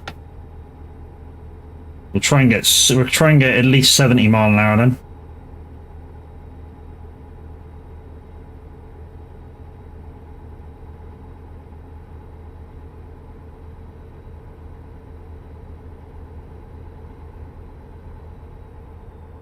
So I can tell you now, real time for this job, 52 minutes. The speed limit for the road may go up and down, so that may be more or less exactly when we're going to get there.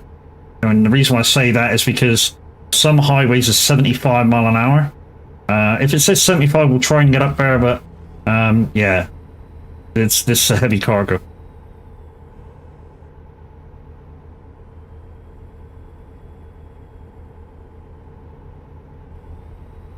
Right.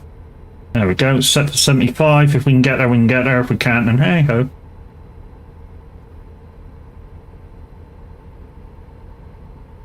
This also looks like a very wiggly road by the time we get up into the mountains. So we may have to go at slower speeds anyways. In fact, with this corner coming up, let's go down to 65. 75, 70. Yeah, 75 wouldn't have been a good idea at that corner. Yeah, you know, I mean, these trailers just track so nice, these Jeep and Stinger trailers. Whereas, you know, if you had that dolly trailer on ETS, you'd be falling over by now. Scooting around the corners at such a speed.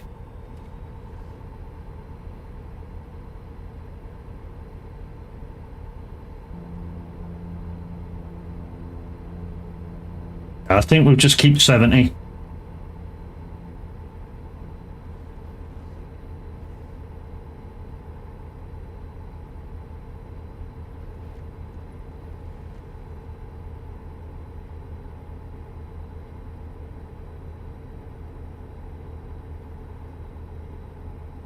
Yeah, we're losing speed going up this hill. I knew we would, but absolutely nothing I can do about it. The revs get down to below 10,000, I'll have to think about changing gear.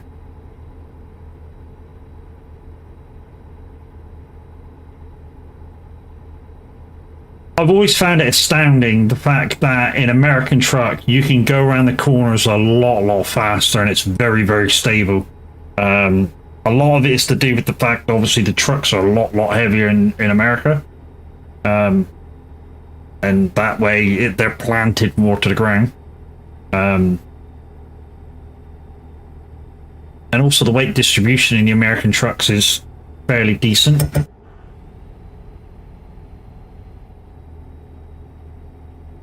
Whereas obviously everything on the UK truck is all at the front. Safe travel, truckers. Yeah, safe travel, dude. Same to you. Oop. Yeah, same to you, bud. Safe travels.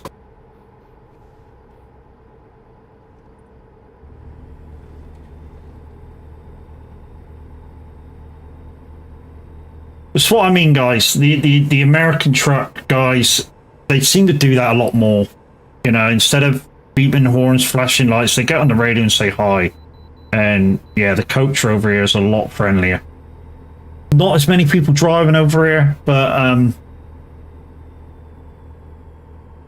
in that aspect, it creates a lot of space for everybody.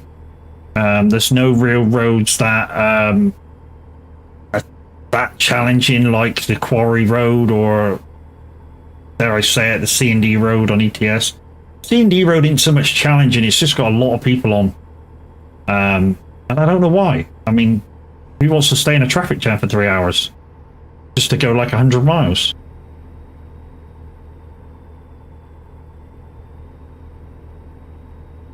I don't get it. I just don't get that road. I mean, not that I haven't been on that road. I've of course travelled along parts of that road on Sim 2. And you look at it and think, well, Sim 2 and Sim 1 are very identical in road basics and views and stuff. And you look along that road and go, why? And they use it just to get stuck in that traffic jam. And again, you gotta say to yourself, why? You know, you're not really creating miles for your VTC if you're in one. You know, you're not doing anything to help your VTC. And a lot of people go on that road just to mess other people up, which is, yeah, shouldn't be what the community of trucking's all about.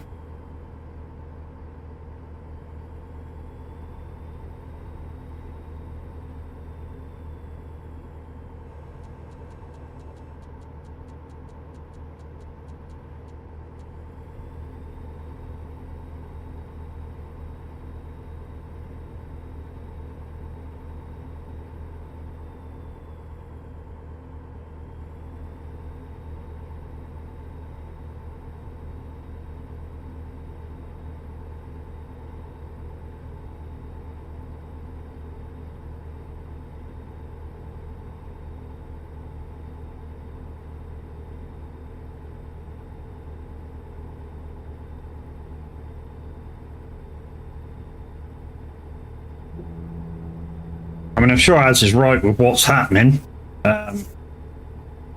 Although, like I say, it only dropped on Twitch. Let's see if we can get an update from the app.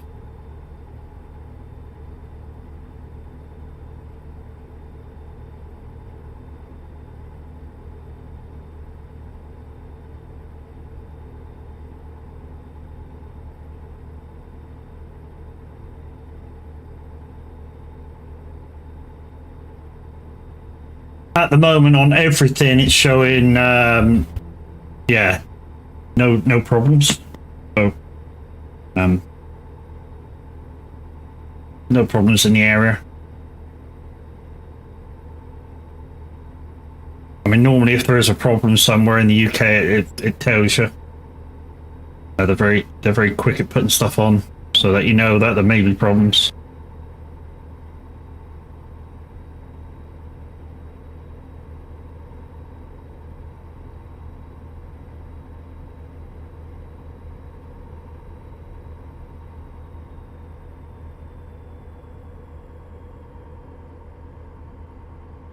I mean, the thing is, or the downside is, if I go into the services part properly, it'll try and scan the equipment, and that might affect my connection.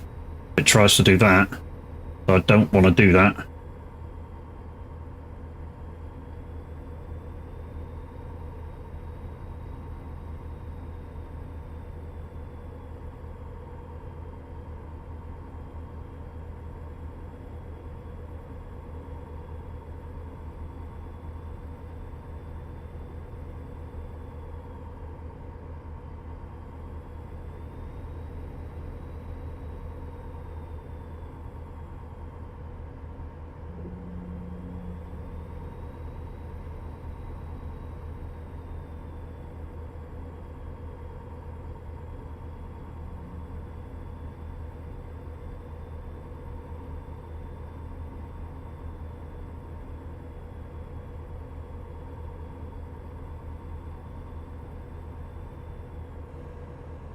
Well, Adrian's gone.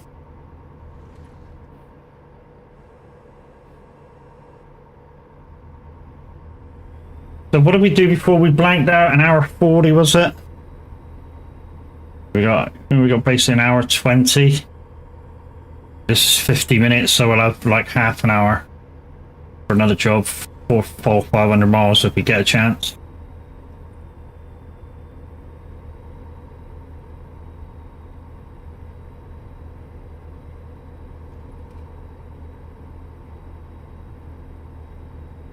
And you say it best when you say nothing at all.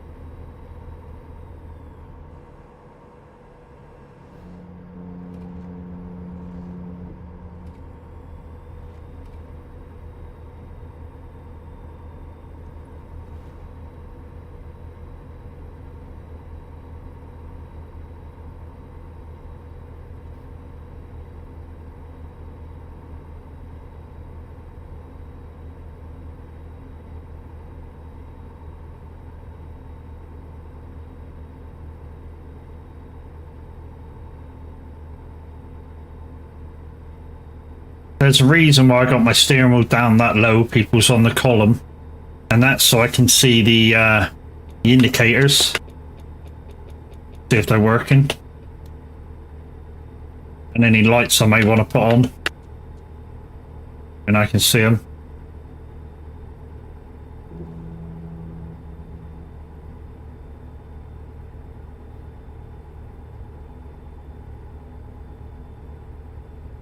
I mean, a lot of dials that are on that dashboard, you don't really need to read because they don't work right. The only ones to really take notice of is the rev counter and your speedometer.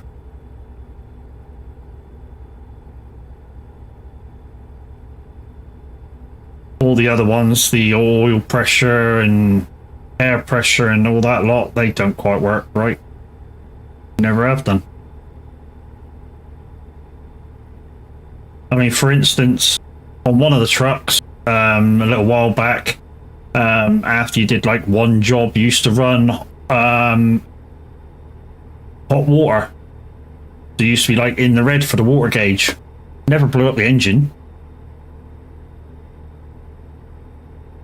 So it was almost like, why make it work if it's not accurate? You know, once you got used to it, you kind of just ignored it.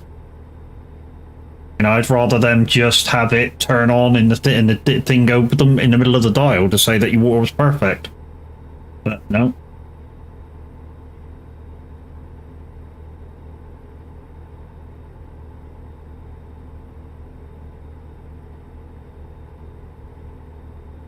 The touch of your hand lets me know that you need me.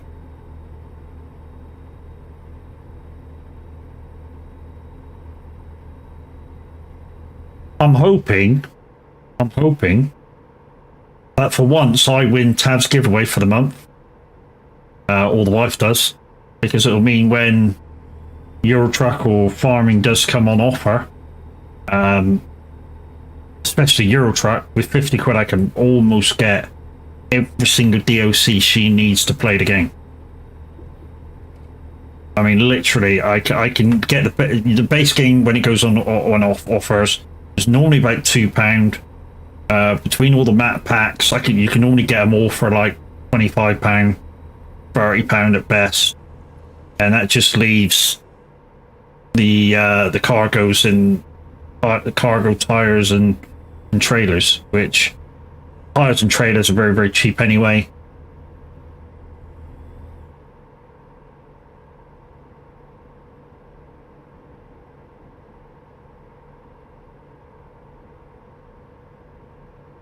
Baby, you're not the kind.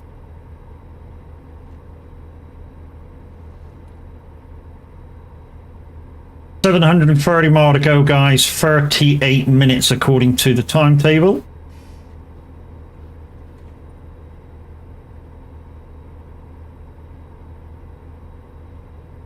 Woo-hoo. Nobody knows it. When I was down, I was a clown. I mean, so far I've done 2 jobs, and both jobs would have fulfilled my monthly requirement for the VTC. So, like I say, this is my normal port of call for the first of the month. Come on, do a bit of ATS, get those monthly miles done for what's required for the VTC, and then whenever I go on ETS, then I can just chill, do whatever. It doesn't really matter.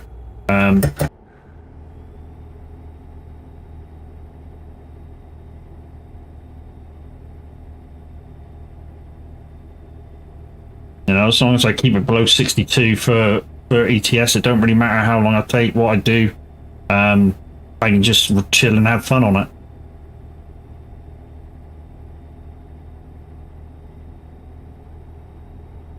Stuck in that gear a bit a long time, wasn't I? Coming up to the change though.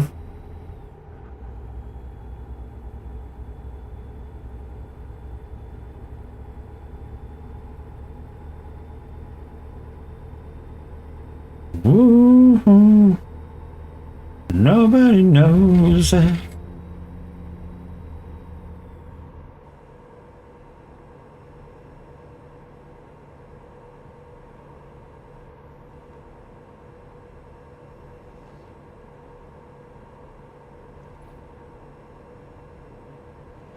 Oh, the pin post is gone from the freaking Twitch page.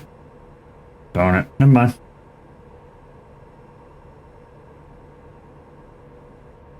So the pin post was, guys, a link for 40% off Stream Loots packs. I have changed the medium pack and the big pack for more packs of cards for a very little increase in payment. So you can now get 8 packs of Stream Loots cards, I believe, for €7. And you can get 15 packs of Stream Loots cards for €14. And with the 40% off, you can get the 15 pack for €9 for a 15 pack. That's good. That's good shit. That is.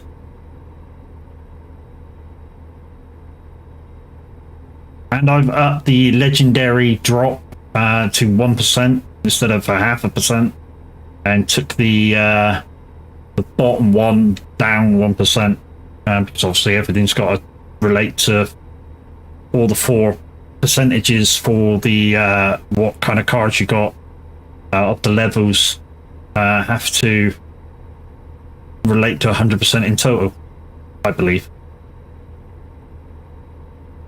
Could be wrong, but I believe that's the case. Kind of the same as my other bot, the bot I used to have, the Mix It Up bot, when I used to do the fruit machine. All your winnings, all your things that you put in have to add up to 100%. So no matter how many things you put in, it still has to be 100% of the total.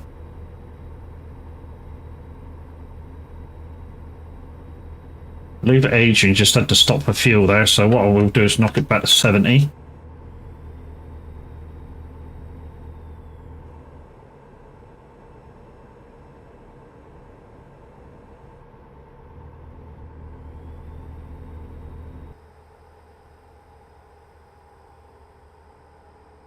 As you can see, it's another small Stinger, 2 wheels on it, even though it's 40 ton. And some okay countryside too, for a change. I say for a change, you know, it's not just sand and mountains, although I kind of like them in this game. Like I say, we see enough bushes and stuff in ETS to last a lifetime.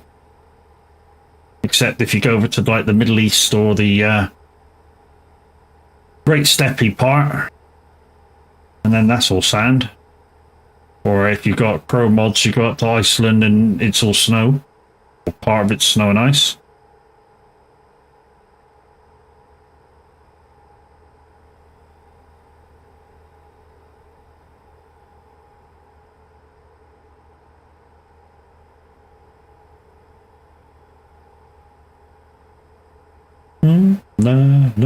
Hold up.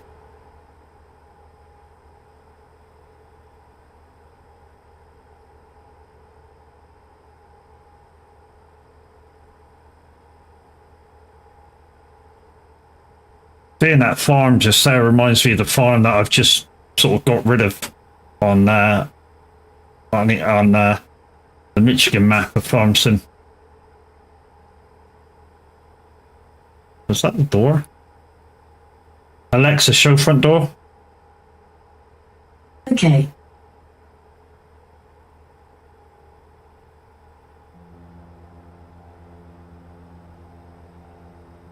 No, nobody there. This has been and gone.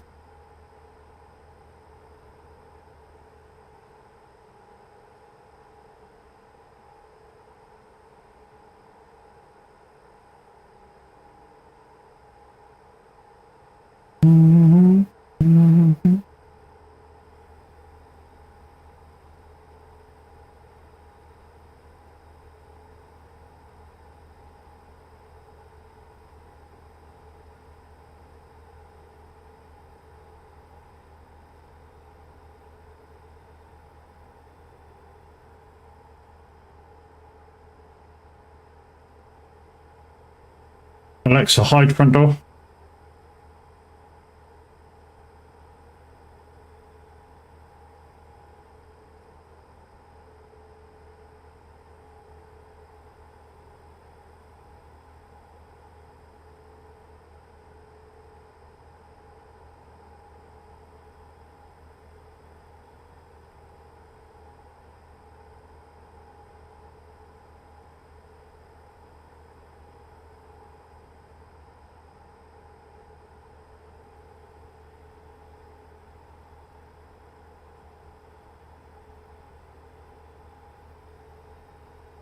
Nice lake down to this left.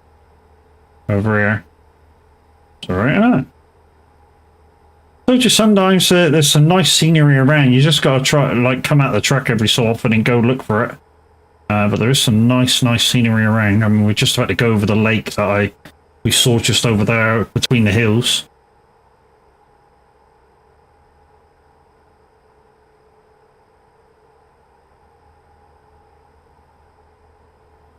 And it's quite a nice river, actually. I mean, it's low tide, but...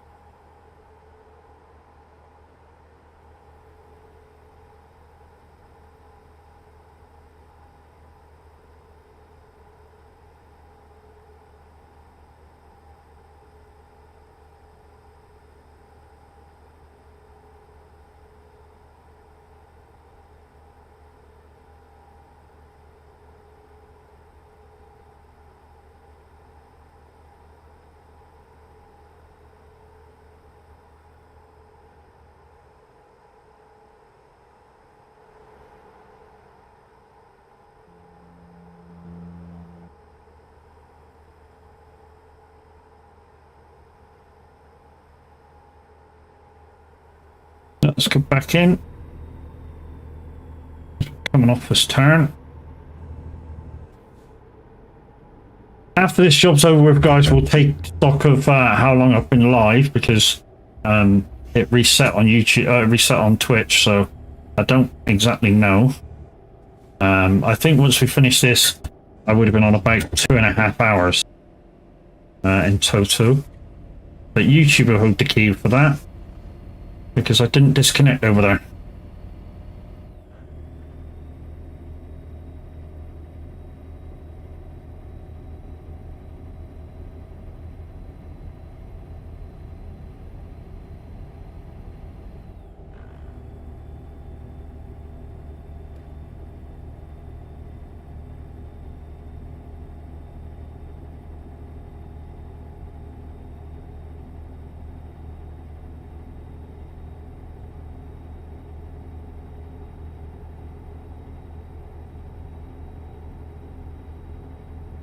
Got some windy stuff now, so this might take a bit longer.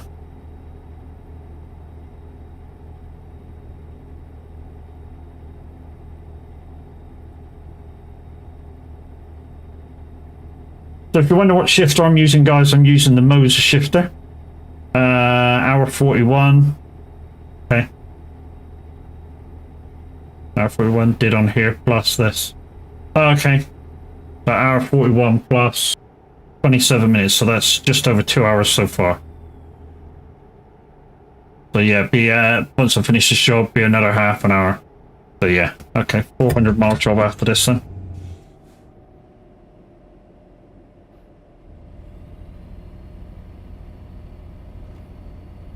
Two hours over here.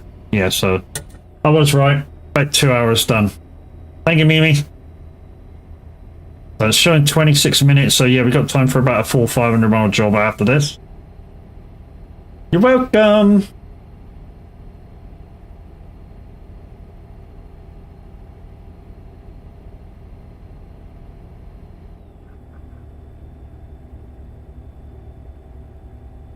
You have more uses in what you claim to have, lady. Mm-hmm.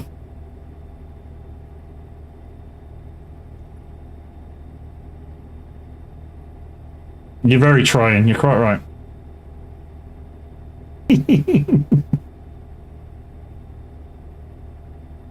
Like, oi! What are you saying? Oh, really? Wheelie wheelie.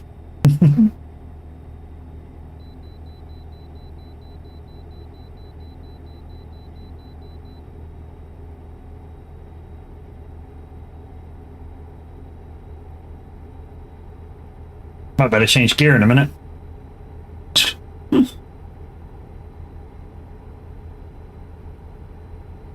For a town shit, that's all I feel.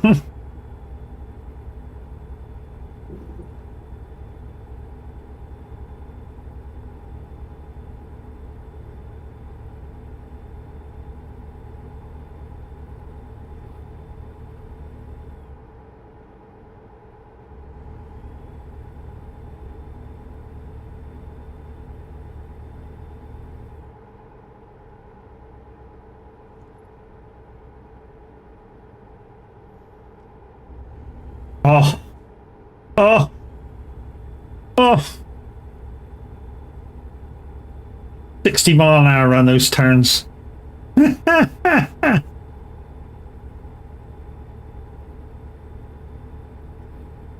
There's no way you're doing those turns on it with a truck and ETS. No freaking way.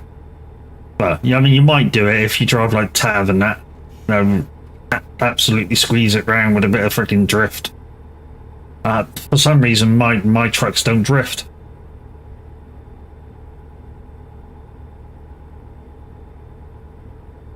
Mm-hmm. Me lady.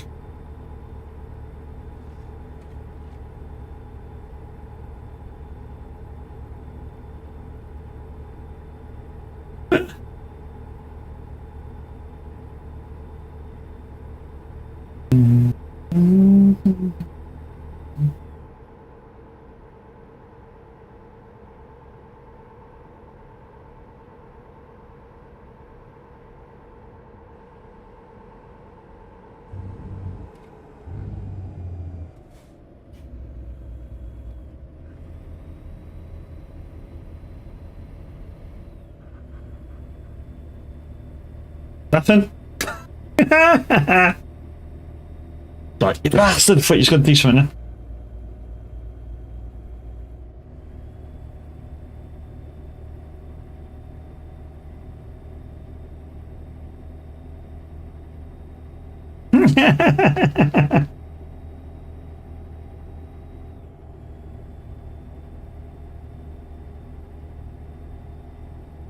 Get used to the half gear there. Not at all.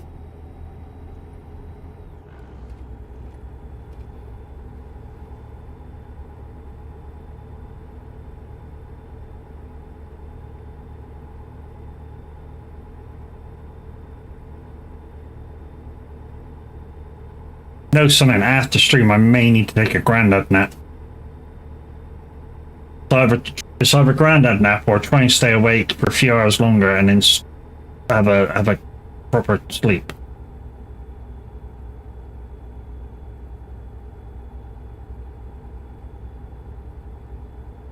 Oh man, cheeky fuck. I've had about 3 hours sleep. Which is why that's my second race. And I've had about 3-4 cups of coffee. I am literally streaming on adrenaline.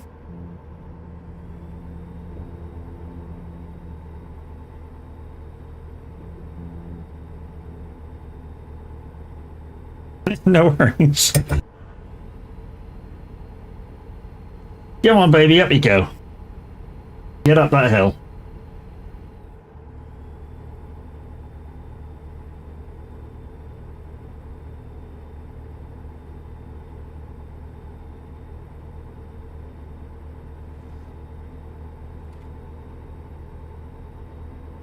That's what she said. Mm-hmm. That's why I do you first at the top of a hill, so I know you're pushing back.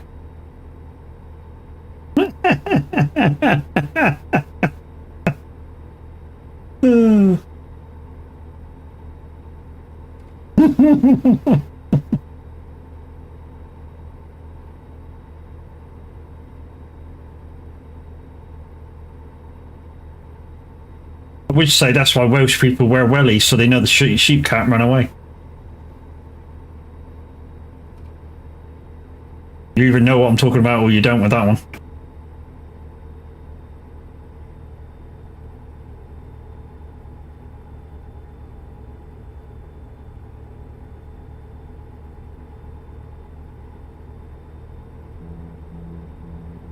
Safe journey, dude. You'd do that for all I know. Thank you, mate. Wish you to safe travel. Yay! Got an answer back off him.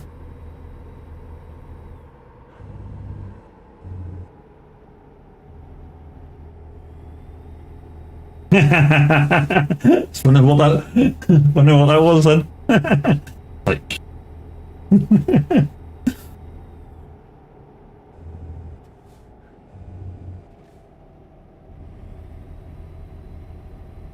That's the only trouble with this slow. Once you slow down, getting it back up the speed's a bit of a freaking chore. He's got me running.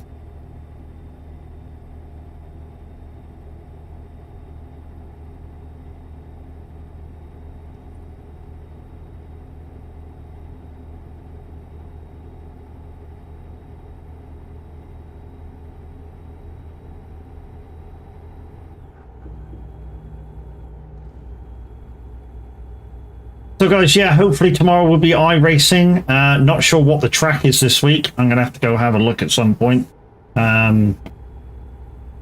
Vortex, you still around, class? You know what the MX-5 races are this week?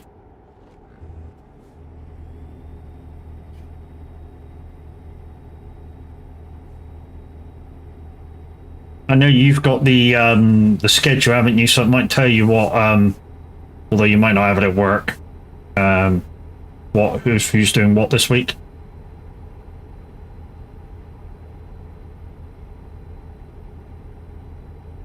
See, this is glorious, this driving through the mountains. Can't argue with these roads. MX-5 racing for this week, do you know where it is? I think you've got the schedule, haven't you?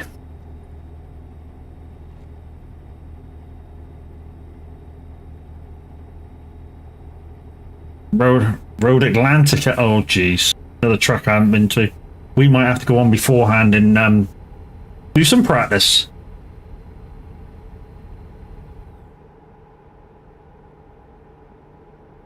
Mazda, yeah. Whoop! Hello.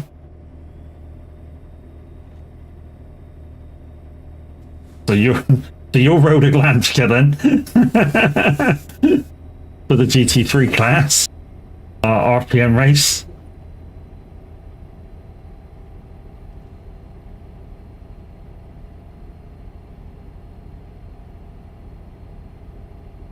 But this still should be in the same week as your Kota races. For the MX-5s. I know the other week it was Lebanon, so it's whatever's after Lebanon.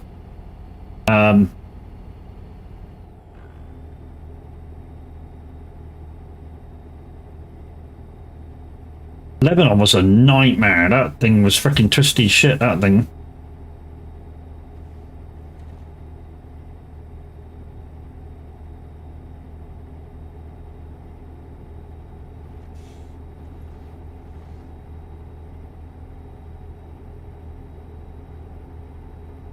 Charlotte, Rovo.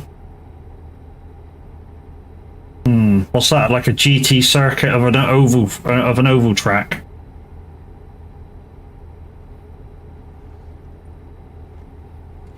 So you get part oval, part of the inner course. If it's one I'm thinking about, it shouldn't be too bad then.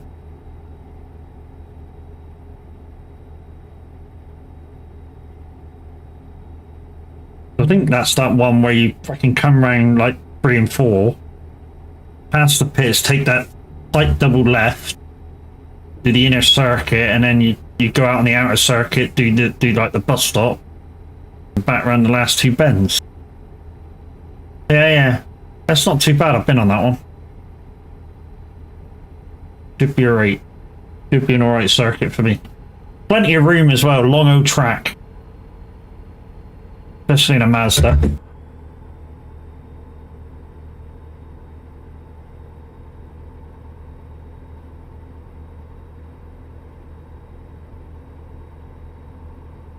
You need to try and get out of the Mazda racing at some point and start doing some GT3 stuff, but you know, obviously with iRacing you got to buy a GT3 car and then buy the tracks that are coming up, so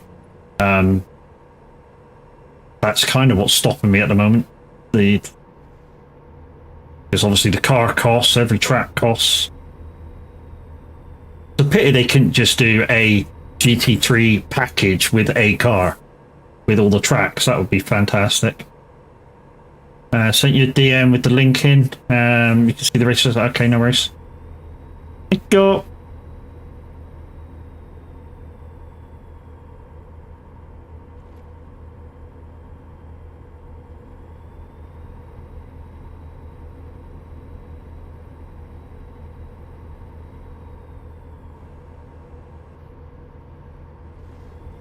Yeah, that's what they should do, class, isn't it? iRacing. They should do you a bundle with like a car of your choice with all the maps that are you're going to need for the GT3 races that they themselves put up. That'd be ideal. You could just pick a car and get all your racetracks for that class.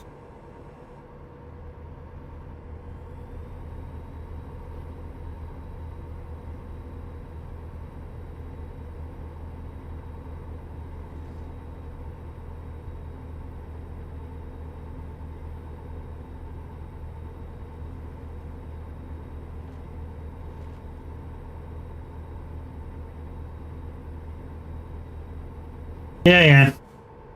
I get that.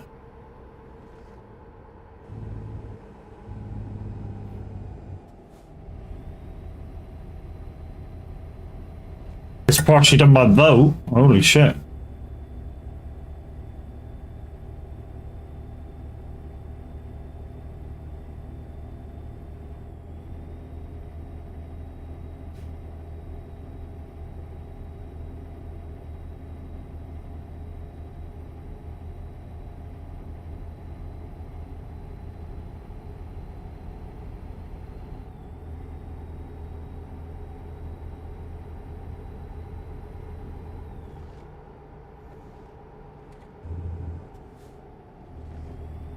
Alright, groceries, no worries, bud.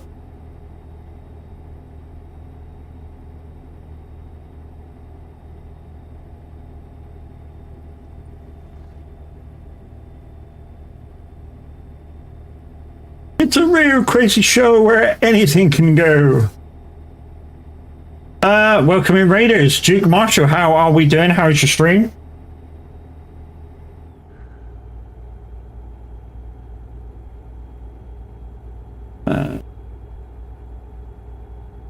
You were over there playing Fall Guys. Oh, GG's, dude.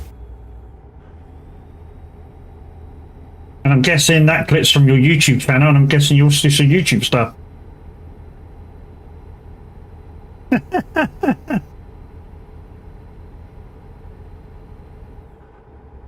It's going good, dude. It's going good.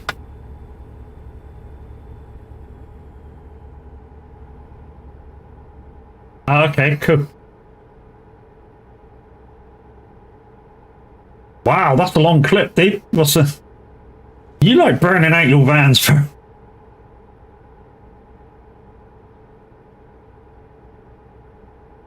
Oh, that's cool. Like that.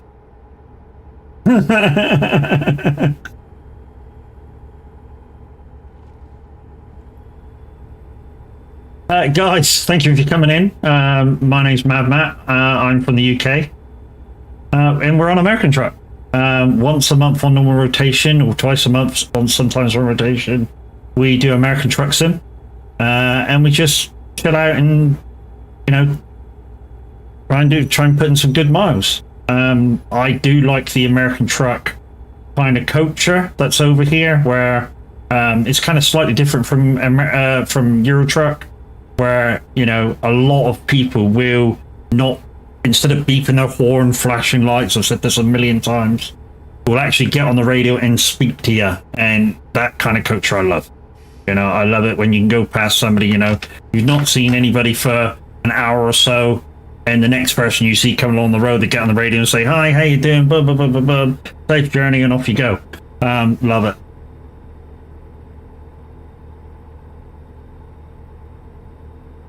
But guys, those guys have just come in. If you've not seen me before, I'm Mad Matt. I am a simulation streamer. Mainly, I play stuff like American Truck, like you see today, Euro Truck, Farming Sim, Snow Runner, which is, I basically call it a truck simulator off-road. I do some racing occasionally, iRacing, ACC. Yeah, I swing my bat at everything. I'm no good at everything, so, you know, hey.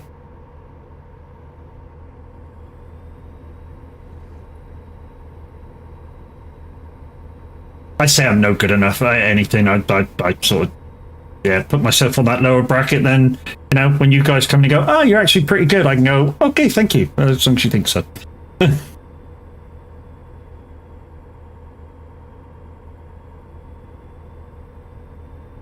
We actually had a few people in, but about 40 minutes ago, we actually lost connection to Twitch. Twitch actually restarted. Well, I say restarted. I actually had to restart it. But yeah, I never lost connection to YouTube. Weird. Anyways. So that's why it only says we've only been on 40 minutes when we've actually been on like 2 hours 20.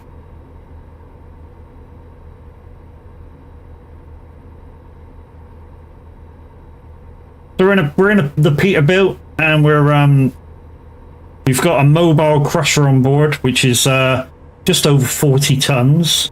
We've got a Jeep and Stinger trailer on board. It's the smaller Stinger trailer. It's the 2-wheeled one. When you have the very heavy stuff, sometimes you get the 3-wheeled one. But this is just a 2-wheeled Stinger. Also, another load that on this that I like dragging that you wouldn't normally see in the UK is when you have to take trucks. Normally, on the Europeans one, when you do the trucks, you'll have like 2 trucks on a trailer. When you do it in ATS here, you'll have 3 trucks, and they'll be connected by the 5th wheels, which is kind of strange to look at, but apparently it's a thing in the US to do it that way. They jack them up and connect each one by the 5th wheel.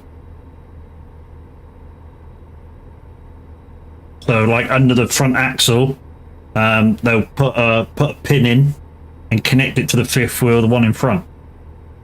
Like I say, it's a strange thing to look at, but it's the thing that they do. Or a thing that is done, rather.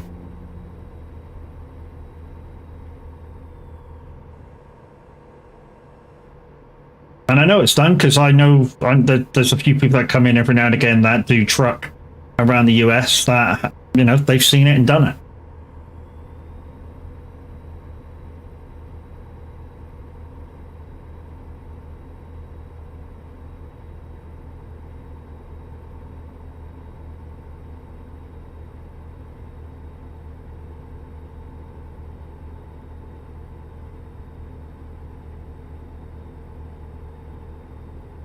Then what we'll do, guys, is we'll take another small bio break before we do this last job. And like I say, this last job is going to be about 500 miles. So it's going to be a short one. Hopefully we can find a nice light load to do it with as well. And then we can kind of just rattle the miles off and not go up and down, not have to go up and down the hills.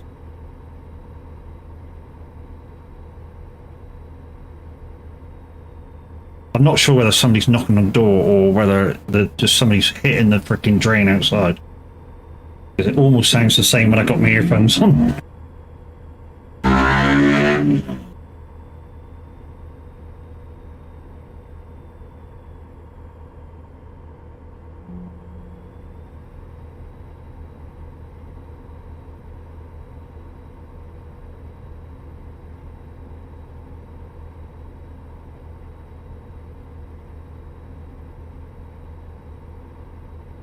The only trouble with it being so warm, you drink to hydrate, but the liquid's got to go somewhere after it pushes through. Yeah, it's a thing.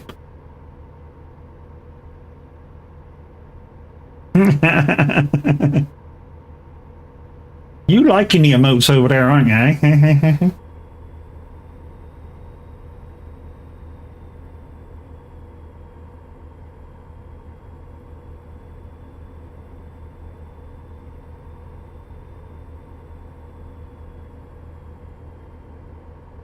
I don't know why they don't appear in the emote wall that I've got activated for Twitch, because I think the emote walls runs through Lumia.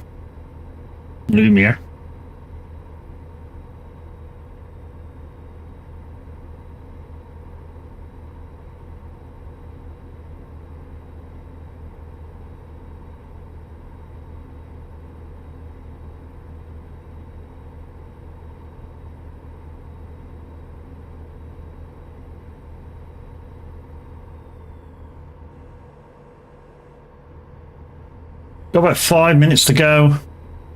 Like I say, we're going to take a quick bio. I'll pick the next job, and we'll have another quick bio, and then we'll get this last job over and away.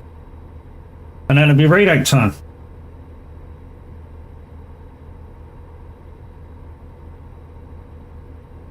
And like I say, I'm going to try and stay awake till tonight, and then I will have a proper kip tonight instead of having a granddaddy nap. And I'm allowed to have a granddaddy nap because I am a granddad.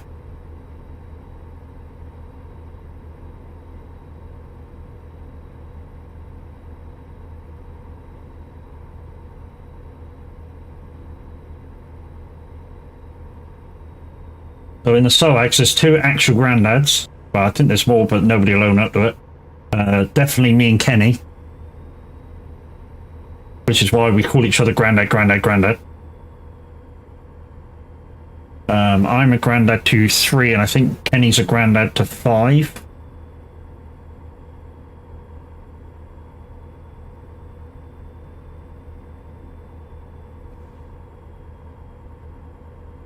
Oh man, I'm not even 50 yet.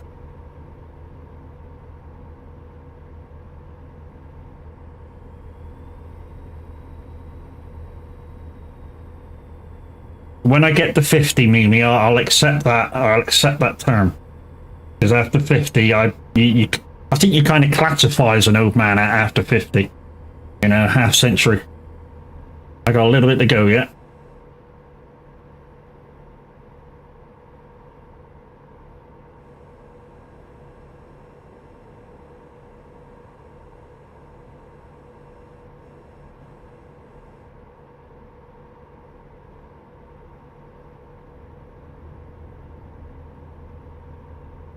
I think if the weather's going to be like this, I'm going to have to dig out my muscle t-shirts.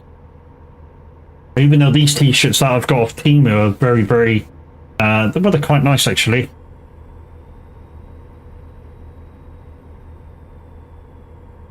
You twat.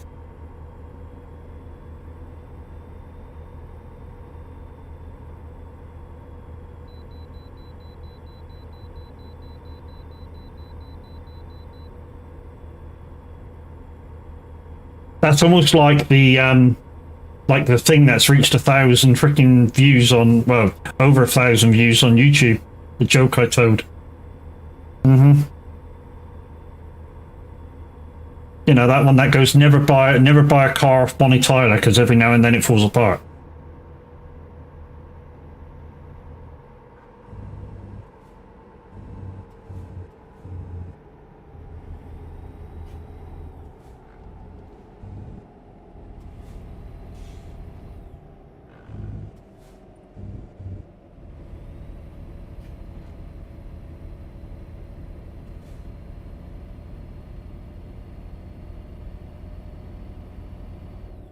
Good one, I like that one.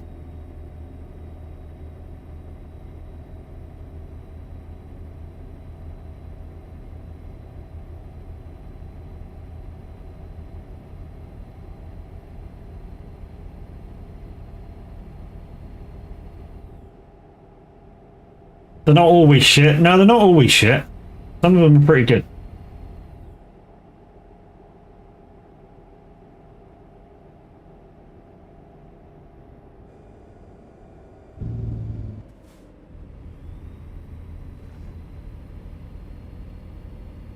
Right, we might have to stay wide here to get through the gate.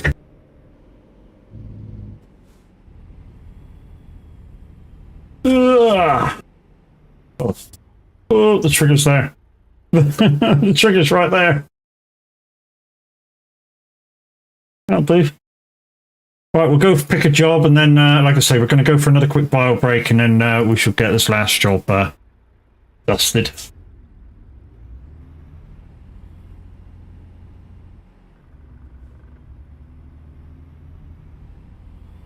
There's a couple. There's a doubles there. I don't really want that one. I want that singles, to be honest. So it looks like there's a couple of jobs here.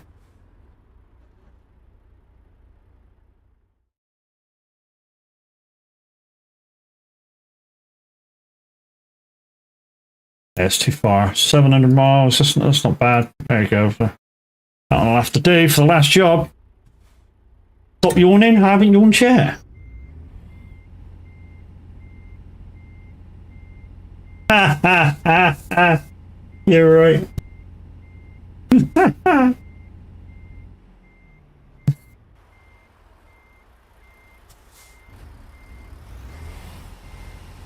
You just did. I didn't yawn.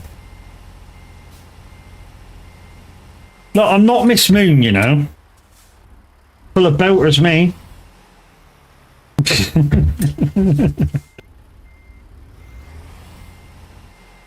You be careful, dude. You wouldn't be needing those belts stowed up your trousers.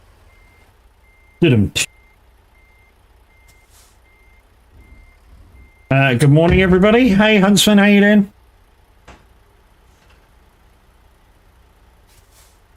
Right. So, I'm going to let you look at it like that, and I'm going to go for a quick bio break once again, and then we're going to get this job done. Wow, Matt, on the talk about, I'll brace myself for it.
Okay, I'm back.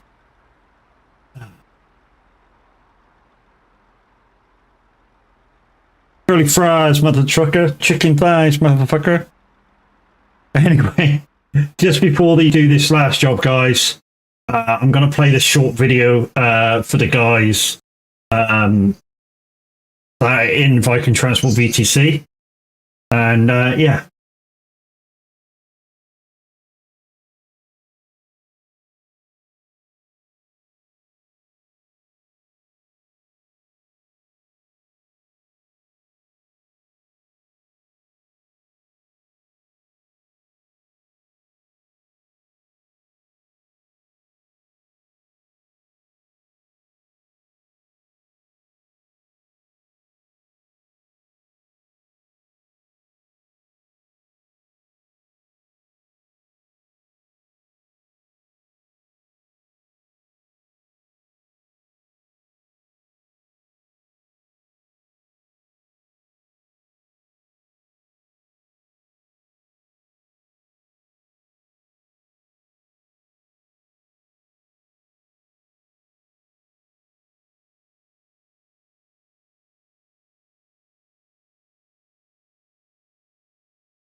guys, yes, indeed, you are absolutely amazing. A few unsung heroes in that. Obviously, Crash Override, Big Jim, both contributing to 500,000 miles just between those two drivers. 9 drivers hitting over 100k, another 10 not very far behind. It really was an immense push month. A few people suggested it before we actually did it. I put it forward to the management, and yeah, we went to great heights from there. And yeah, once again, echoing Tav's words, thank you for showing up and pushing as hard as you did. It's an absolutely wonderful thing when we know we've got the drivers to back up such things as push months and stuff. And yeah, we look forward to the next one.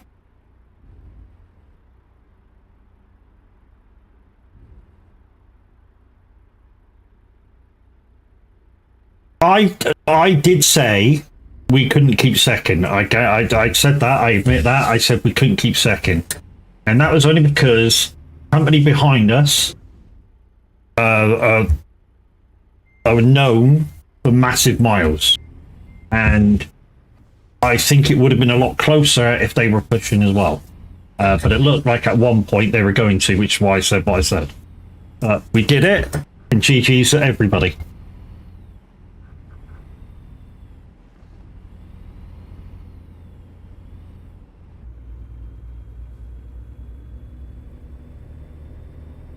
Oh, we proved it, definitely, mate. Definitely proved it. And like I said, not only did you guys ask us to put forward the fact that can we do a push month, you guys showed up and shown us, you know, why we should take notice of your ideas as well. Because when you guys show up or in a mood to do stuff, there is nothing that's going to stop you from doing it. And yeah, this month has shown that. Absolutely, definitely.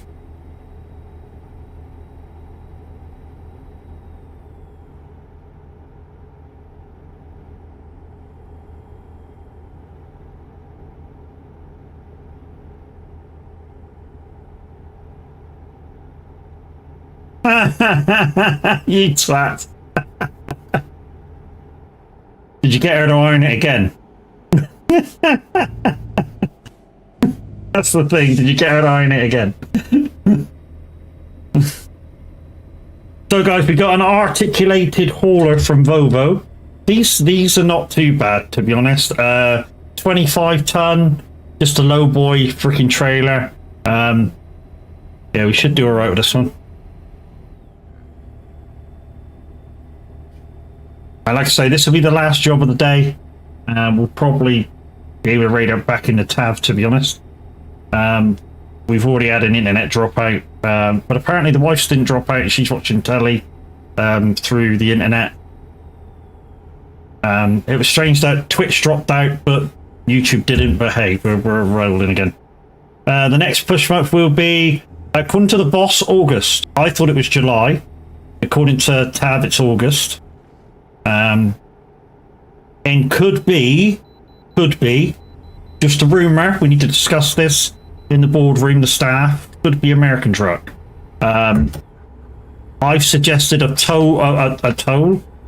poll go up, which probably will happen, to see who has American truck, how many have American truck, what DOCs you got, and stuff like that. And if enough people kind of have it and want to do it, then probably next push will be ATS. But obviously, the staff need to get together and have a chat with it. I've suggested that the discussion about ATS happens sooner rather than later, so we can get polls out and stuff, and then make a decision on how many answer.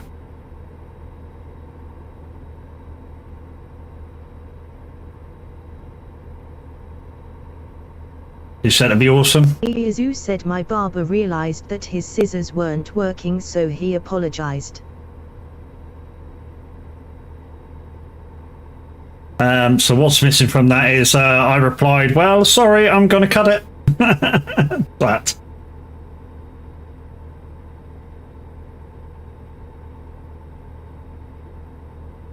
Just now you've mentioned hair, I normally like cut my own back, but I think it's not so bad. I normally do like to grade one all over. Bots had enough of that shit. No, just sometimes it you know, if there's, I don't know, too much for space or something, it like goes, no, you must have finished. It should do 60 seconds of talking. A Bodie Odie, fuck you, will you?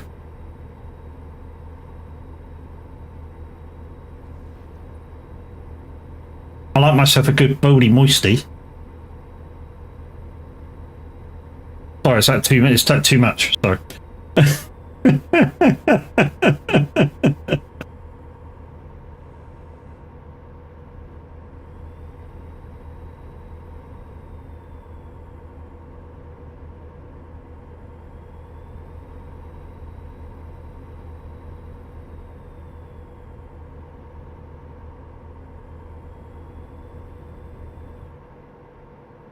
What do you call a DJ who loves carpentry? Go on.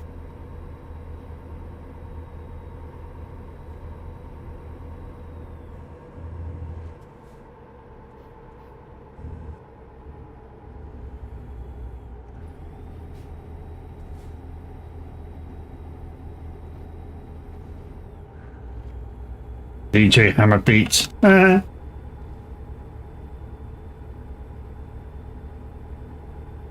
He knows the drop. That's just stupid. Yeah, now they're getting bad, Asa.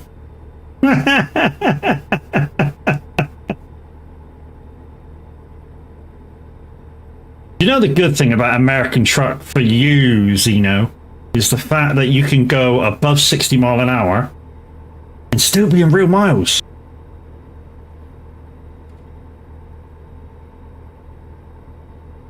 I've kind of liked being in the Peterbilt today. I really have, with the with my sim dashboard thing that I got.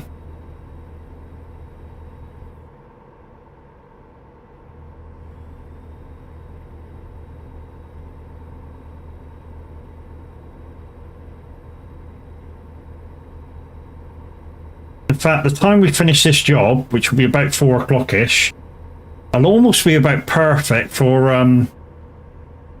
going back into or raiding in the TAV and for the last month's straw. That'd be perfect. DJs always carry a pencil to draw a crowd. I do it with my beats, mate. I don't need to draw a crowd. They just come in because they're full of curiosity.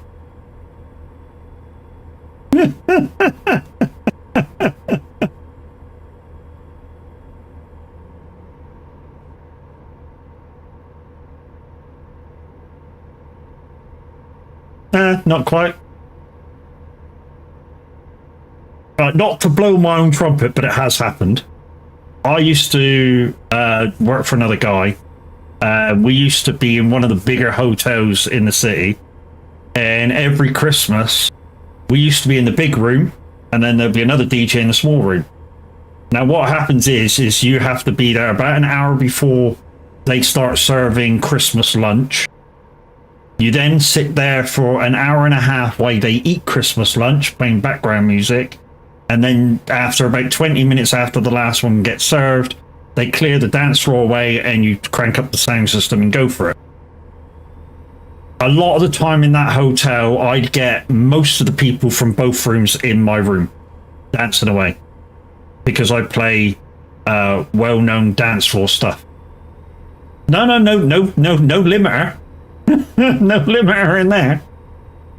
I've only ever played one place with a limiter, and that was down on the coast in a hotel, and then I refused to plug into that plug.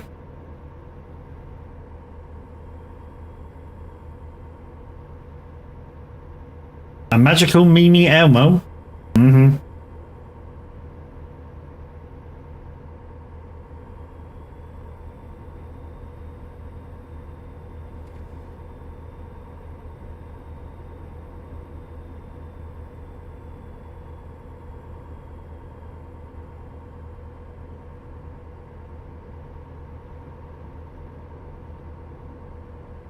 That was a good one.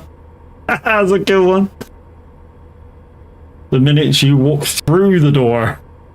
I don't know why my sat nav just went off and on there. That was weird.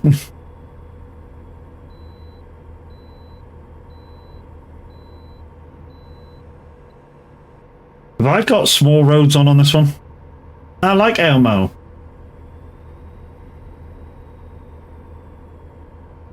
Well, I like Elmo, but you know, I tell you what, I would like though, if you know anybody that could do it, is, you know, my DJ guy.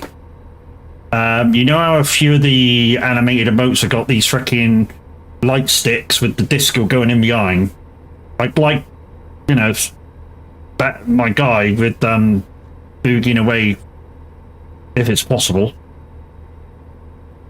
with the disco in behind and that. That'd be cool.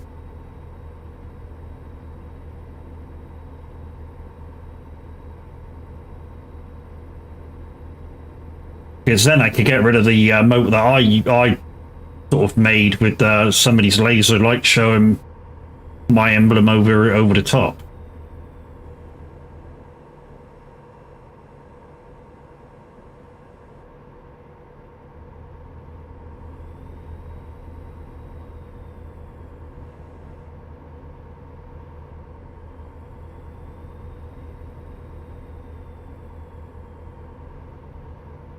It is a good industry, and if I had the money in that to back up what my talent entails in it, yeah, I'd go back.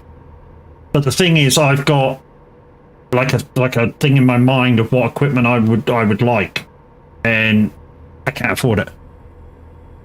I mean, my speakers are still $3,000, so the ones I want, lightweight, very powerful. You know, a lot of the other stuff is neither here or there, but obviously I always work with a laptop, and the laptop that I always work with is as high as I can get, so there's $4,000 gone, and a laptop, because you want it to be high, you know, high space, or be able to read a hard drive really fast. But yeah, I can, for the right equipment, I consider going back into it, but just I can't afford the right equipment. No. If I'm going back into it, I'll have the speakers that I've always wanted, which is Bose L1s with the big bass. They are so good. They just make any other speaker obsolete.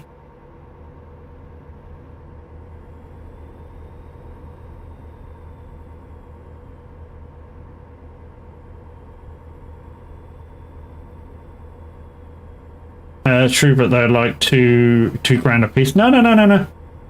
You can get them for they're used, but you can get them for like $700 a side. They're about $1.5 brand new a side. Still. But they're worth the money. Absolutely worth the money. Lightweight, small to pack away, very easy.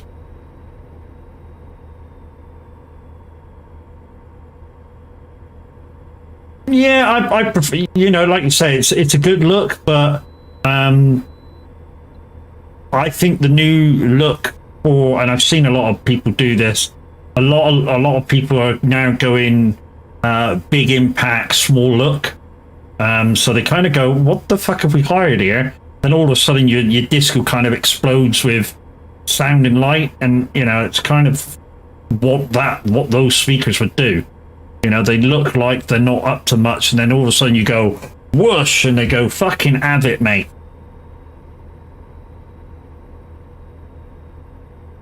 Or have speakers for standing and hide the subs under the booth.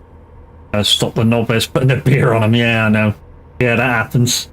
That happens more times than enough. The thing is, anything that I get really has to be lightweight.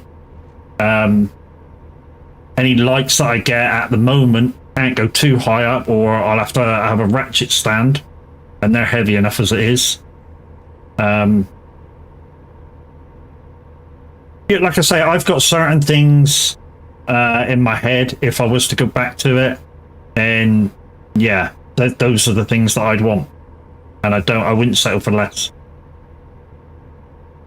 Like I say, just a laptop to go back doing that would be expensive.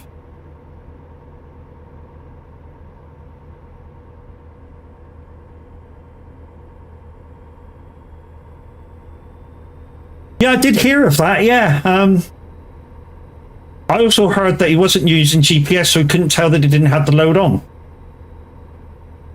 I don't know who that was, by the way.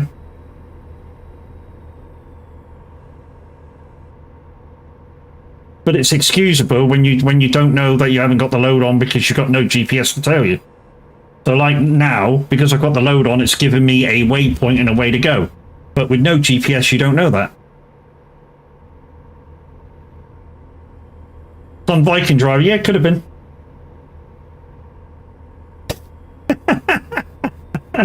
Of course, guys, she means me. Because the other day I was doing a trial run of no GPS on ETS. That will come back for the UK map again.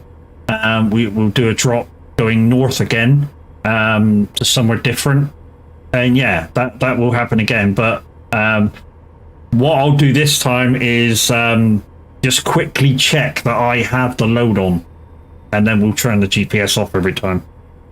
Just so I don't do that again. Because this is what I'm planning to do. So I should quickly show you on here. So what I've noticed that we can do with no GPS is we can put it on that screen. Hey Tav, how you doing? I'll wait. It's alright guys, I'll wait. So what we can do is we can put it on that screen, which means we don't need to have GPS on. But just as we load, we can quickly go, yeah, GPS on, and turn it off again. So this plonker turns an indication of if he has a job or not, then doesn't check the other. Well, the thing is, I did check this one, that one there. And even if you're not connected, that still comes up. So you don't know.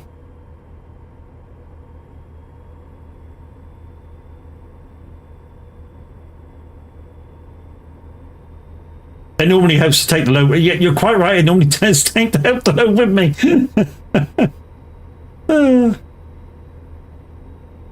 To be fair, then bows have always made lovely. Yeah, they've made some great stuff. I mean, you take it. What we were talking about the other day, Asa, with those 802s, they look like they're tired and worn out and shit. But you go to any old disco using them, they still sound mint.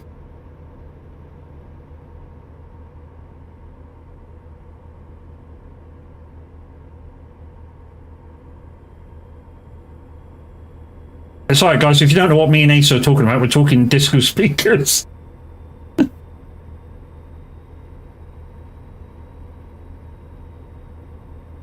Yeah, they look ugly as fuck, don't they? So basically, the speaker that we're talking about now, the Bose 802, they're kind of this big, by about that big, and they got two fucking great cones that are about that big in front of them, and they look like pieces of shit, but they sound fucking awesome. If there's one thing Bose know how to do is make a fucking speaker. And I was just saying to Asa, if I was going back, I'd want some speakers called the L1s, which basically stand about 4 inches wide, but they're about 6.5 foot high. And they come with either a small bass or a big bass. And I'd want the big bass. And literally, they absolutely sound mint. The 802 Series 3 look better. They've took those cones off the front. Fucking need to. They look. That's what made them look so ugly. Tav, you still going? Did I win the draw? Did the wife win the draw? He's like, no, I'm still going, you prick.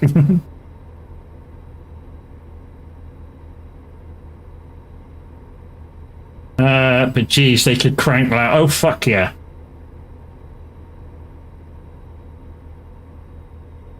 Yeah, no, yeah, they got 12 little horns in one thing.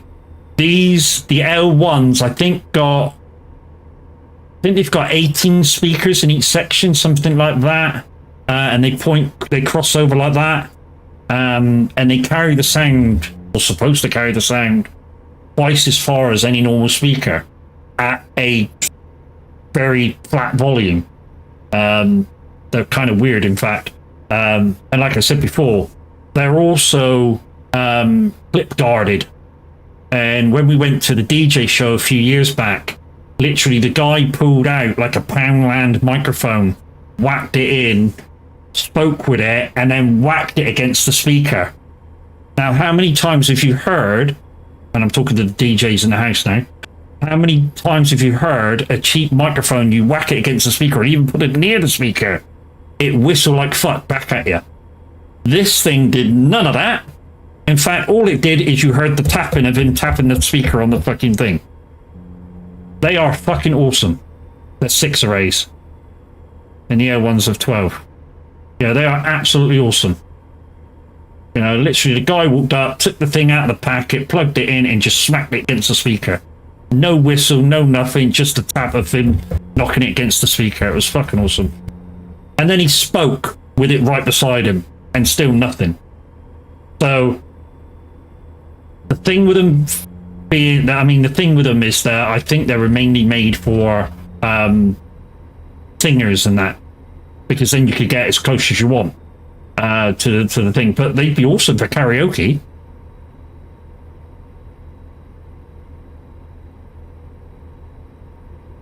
Always had that with wedding, yeah. What with the best man giving the speech? Yeah, fucking awful that was. I had to warn a guy once because he was literally clapping, and he was clapping with the microphone in his hand. So he was going, "Oh, do you want to ruin my mic, dude? Oh, well, do you want to give me 500 quid for my mic? Why? Because you're going to break in a minute, clapping with it." I do Bluetooth W King. Speaker 100 with display, 8 big boss, up to 100.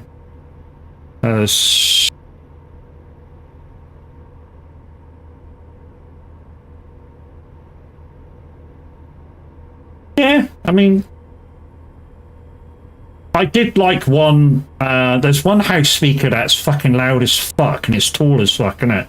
I forget what it's called actually. It's a Bluetooth thing, and it stands about, I don't know, 5.5 foot tall. And it's literally all fucking speakers except one control panel right in the middle. And it's supposed to be like 900 watts for a Bluetooth home speaker. Can you imagine taking that home? Your neighbours would have a fucking fit if you start blasting that out. 1, 2, 3, 4, 5, 6, 7, 8, 9, 10. Hey, Bush stopped me. Good old Bush.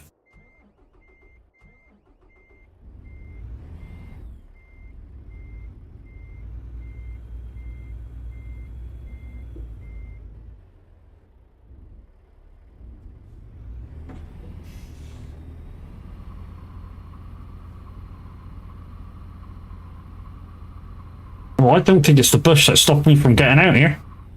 I don't think it's the bush that stopped me from getting out. Or DJs talking with the microphone rammed right against their mouth. To be honest, I used to use my thumb.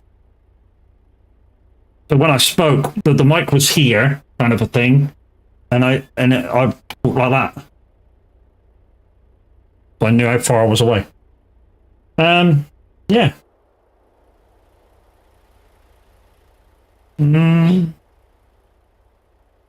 Oh, is it that bush that stopped me from getting out?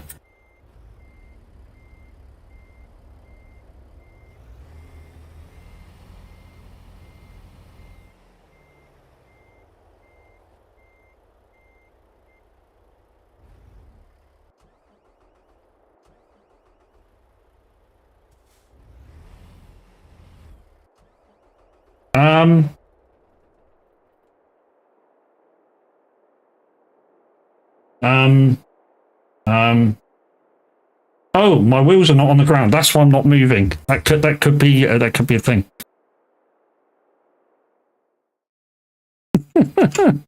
That's why I'm not moving. My wheels aren't on the ground.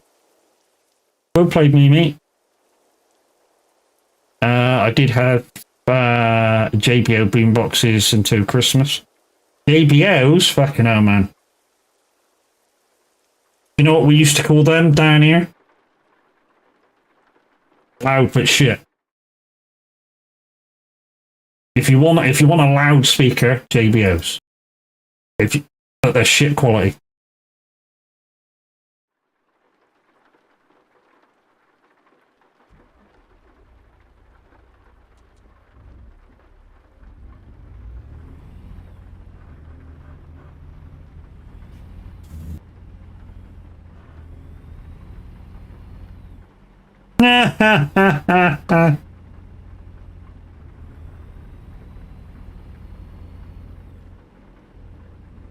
Sounds like a Dwayne Johnson dinner, doesn't it? Dwayne The Rock Johnson dinner. 48 pancakes.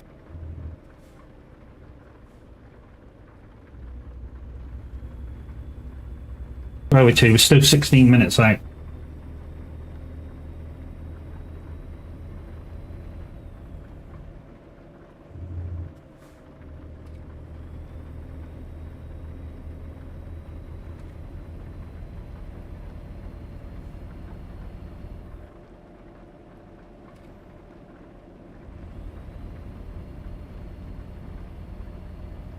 Oh, Adrian's just there, look.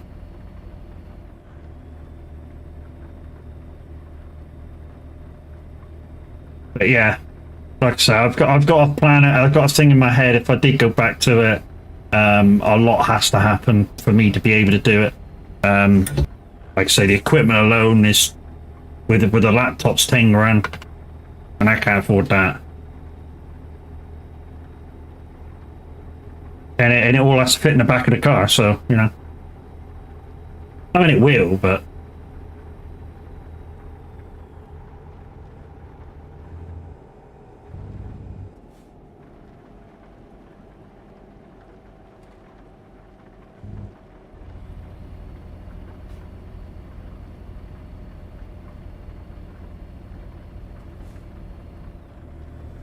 I mean, the downside is when I was doing it, they just brought out the new law for MP3s, and we bought the license for how many we had.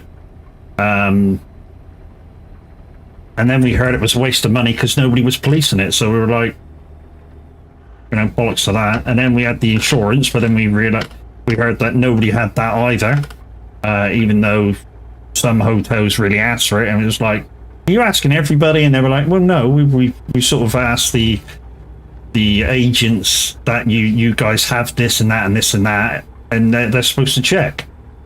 And I was like, oh, I know a few people that don't have it that are doing these hotels.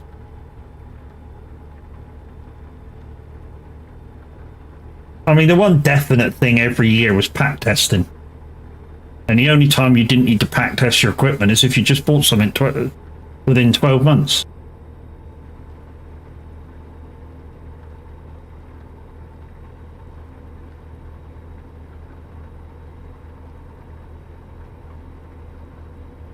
Oh, there's another green dot there. Did you fast travel? You were behind me a second ago.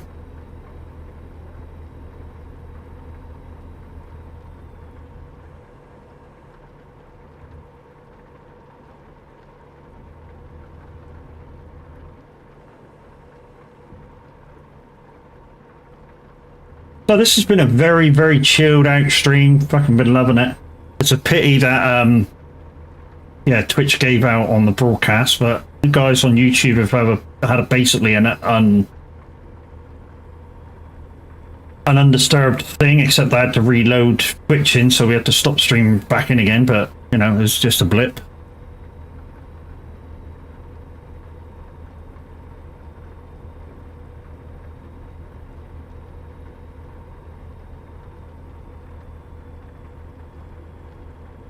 No,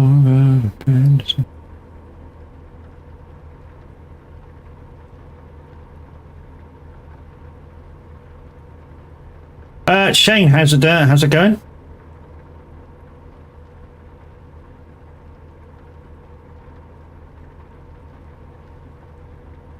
So guys, tomorrow we'll be on iRacing Mazda Cup once again. Apparently we're in Charlottesville, which is normally an oval, but we'll be doing the GT track. So we'll be doing part oval, part inner field. Some of the inner field can be a little bit tricky. We should be all right in the Mazda though. If the wait's too long on that, we'll be going to show you a bit of the career on a set called the Competizione.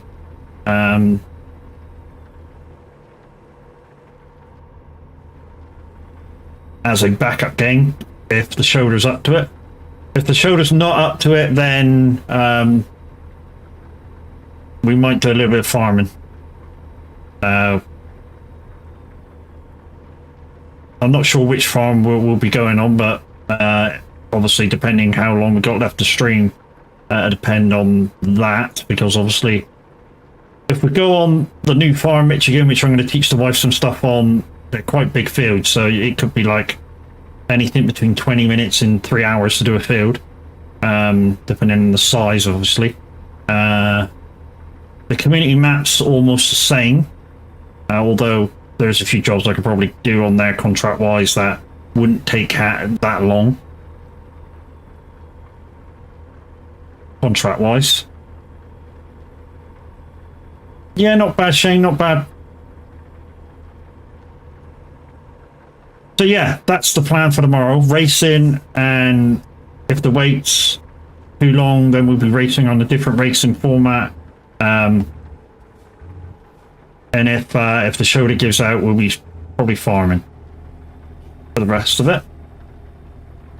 But this has been a great little chilled stream. I love coming on here to chill out. And first of the month, this is normal rotation for me. You know, the first chance I get at the start of every month, I come on to ATS, patch out some miles. Like I say, complete the monthly requirement, although I'm going to truck more during the month, but it just means that anytime I'm on trucking now, I can just chill.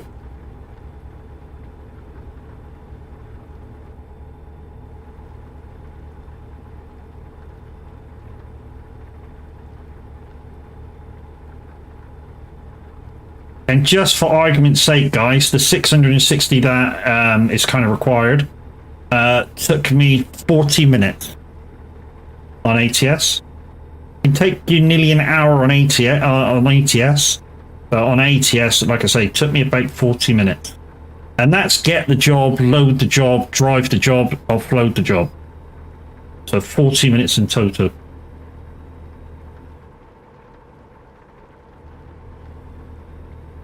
That's literally because there's a higher speed that we can do. Knowledge is knowing that tomato is a fruit. You're quite right, tomato is a fruit. Wisdom is not putting in a fruit salad. Yeah, that's a good one. That's a good one.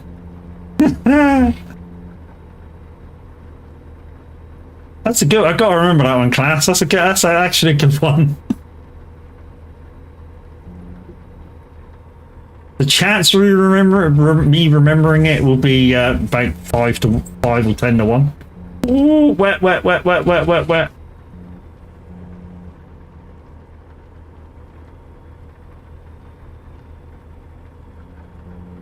Me, shush. I did it one time out of a million. I'm not saying I've done a million drops either. That's just a freaking spat out of the dark. I've done it once. Forget the load the job.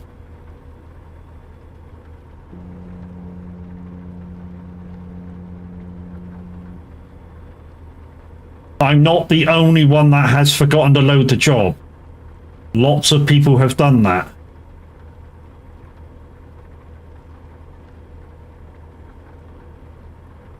In fact, I think Tab's done it on several occasions. And we've gone, Tab, have you got the job? Because it don't look like it. And he's gone, oh no. And he was like 5 mile off the start point. You know, Liam's done it. Everybody's done it. Or not everybody, but most people have done it. We're all guilty of it. If you play the game enough, it will happen.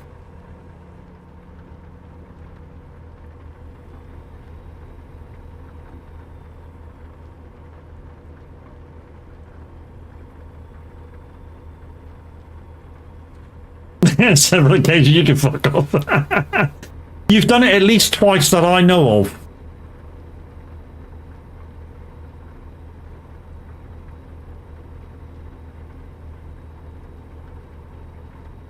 Maybe, but I don't know about them. I've only heard about you. Oh, cheers, thank you.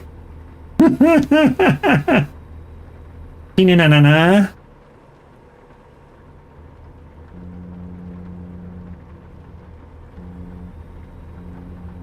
Is this the one that goes like that, or is this one that goes like that? I can never remember. I know one. It's either that or that, and one's the Macarena and one's Saturday night.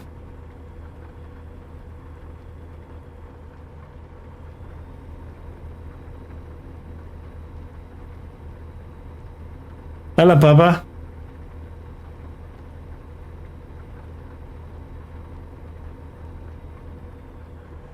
Hey, you're a very good girl at the vets today, weren't you? Yeah.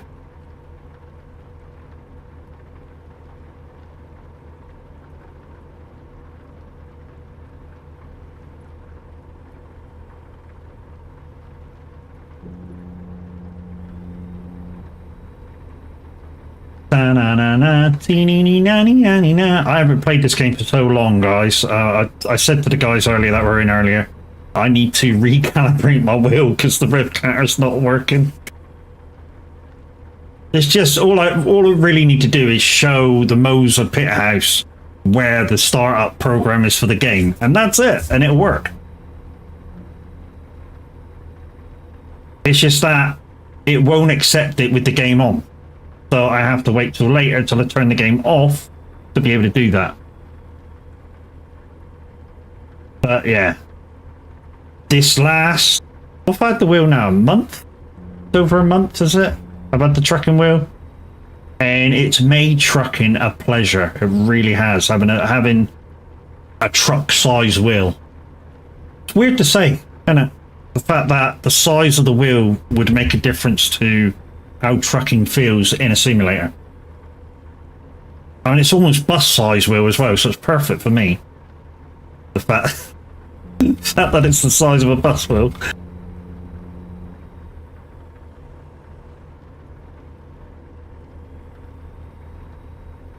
But it's really made it comfortable and sort of almost like I'm sitting in a truck. I know I'm not, because obviously I look around and I see my desk, but you know what I mean.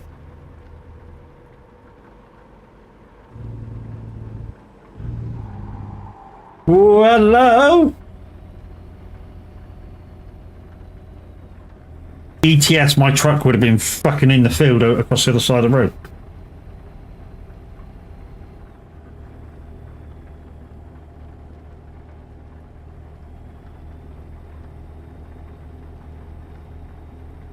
And guys, anybody that's using my ETS sim dashboard, it also works in ATS. Just saying.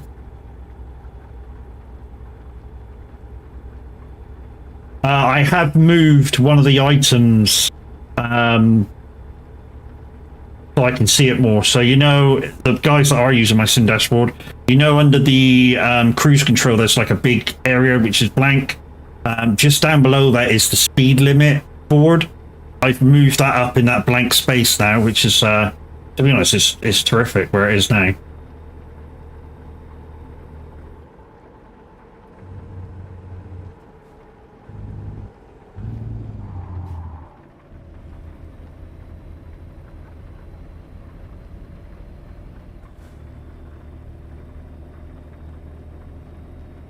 Red wine. Right, guys, that's it. That's the end of the jobs for me. I'm going to raid out probably back into Tab because I know he's not finishing till 5.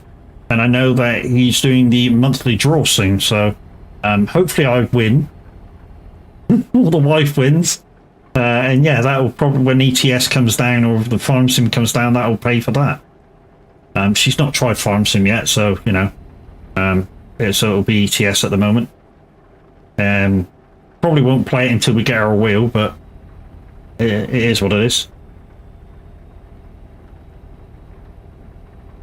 And then, of course, we'll get her to sign up for us.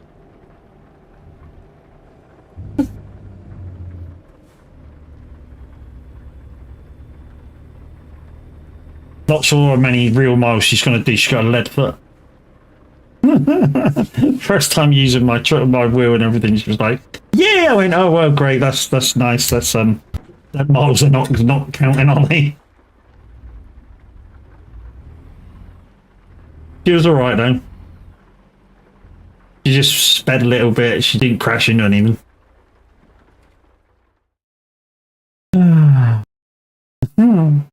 Anyway. Guys, thank you very much for joining. And I echo what Tav said in that video. You guys from Viking Transport this month have been absolutely brilliant with how you've turned out for the push month. But yeah, watch this space.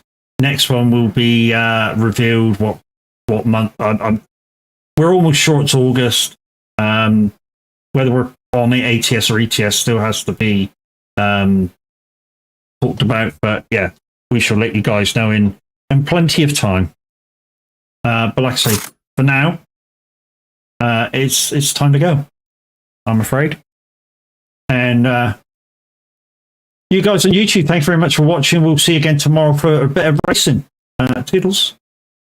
You guys on Twitch, hang about there. We are going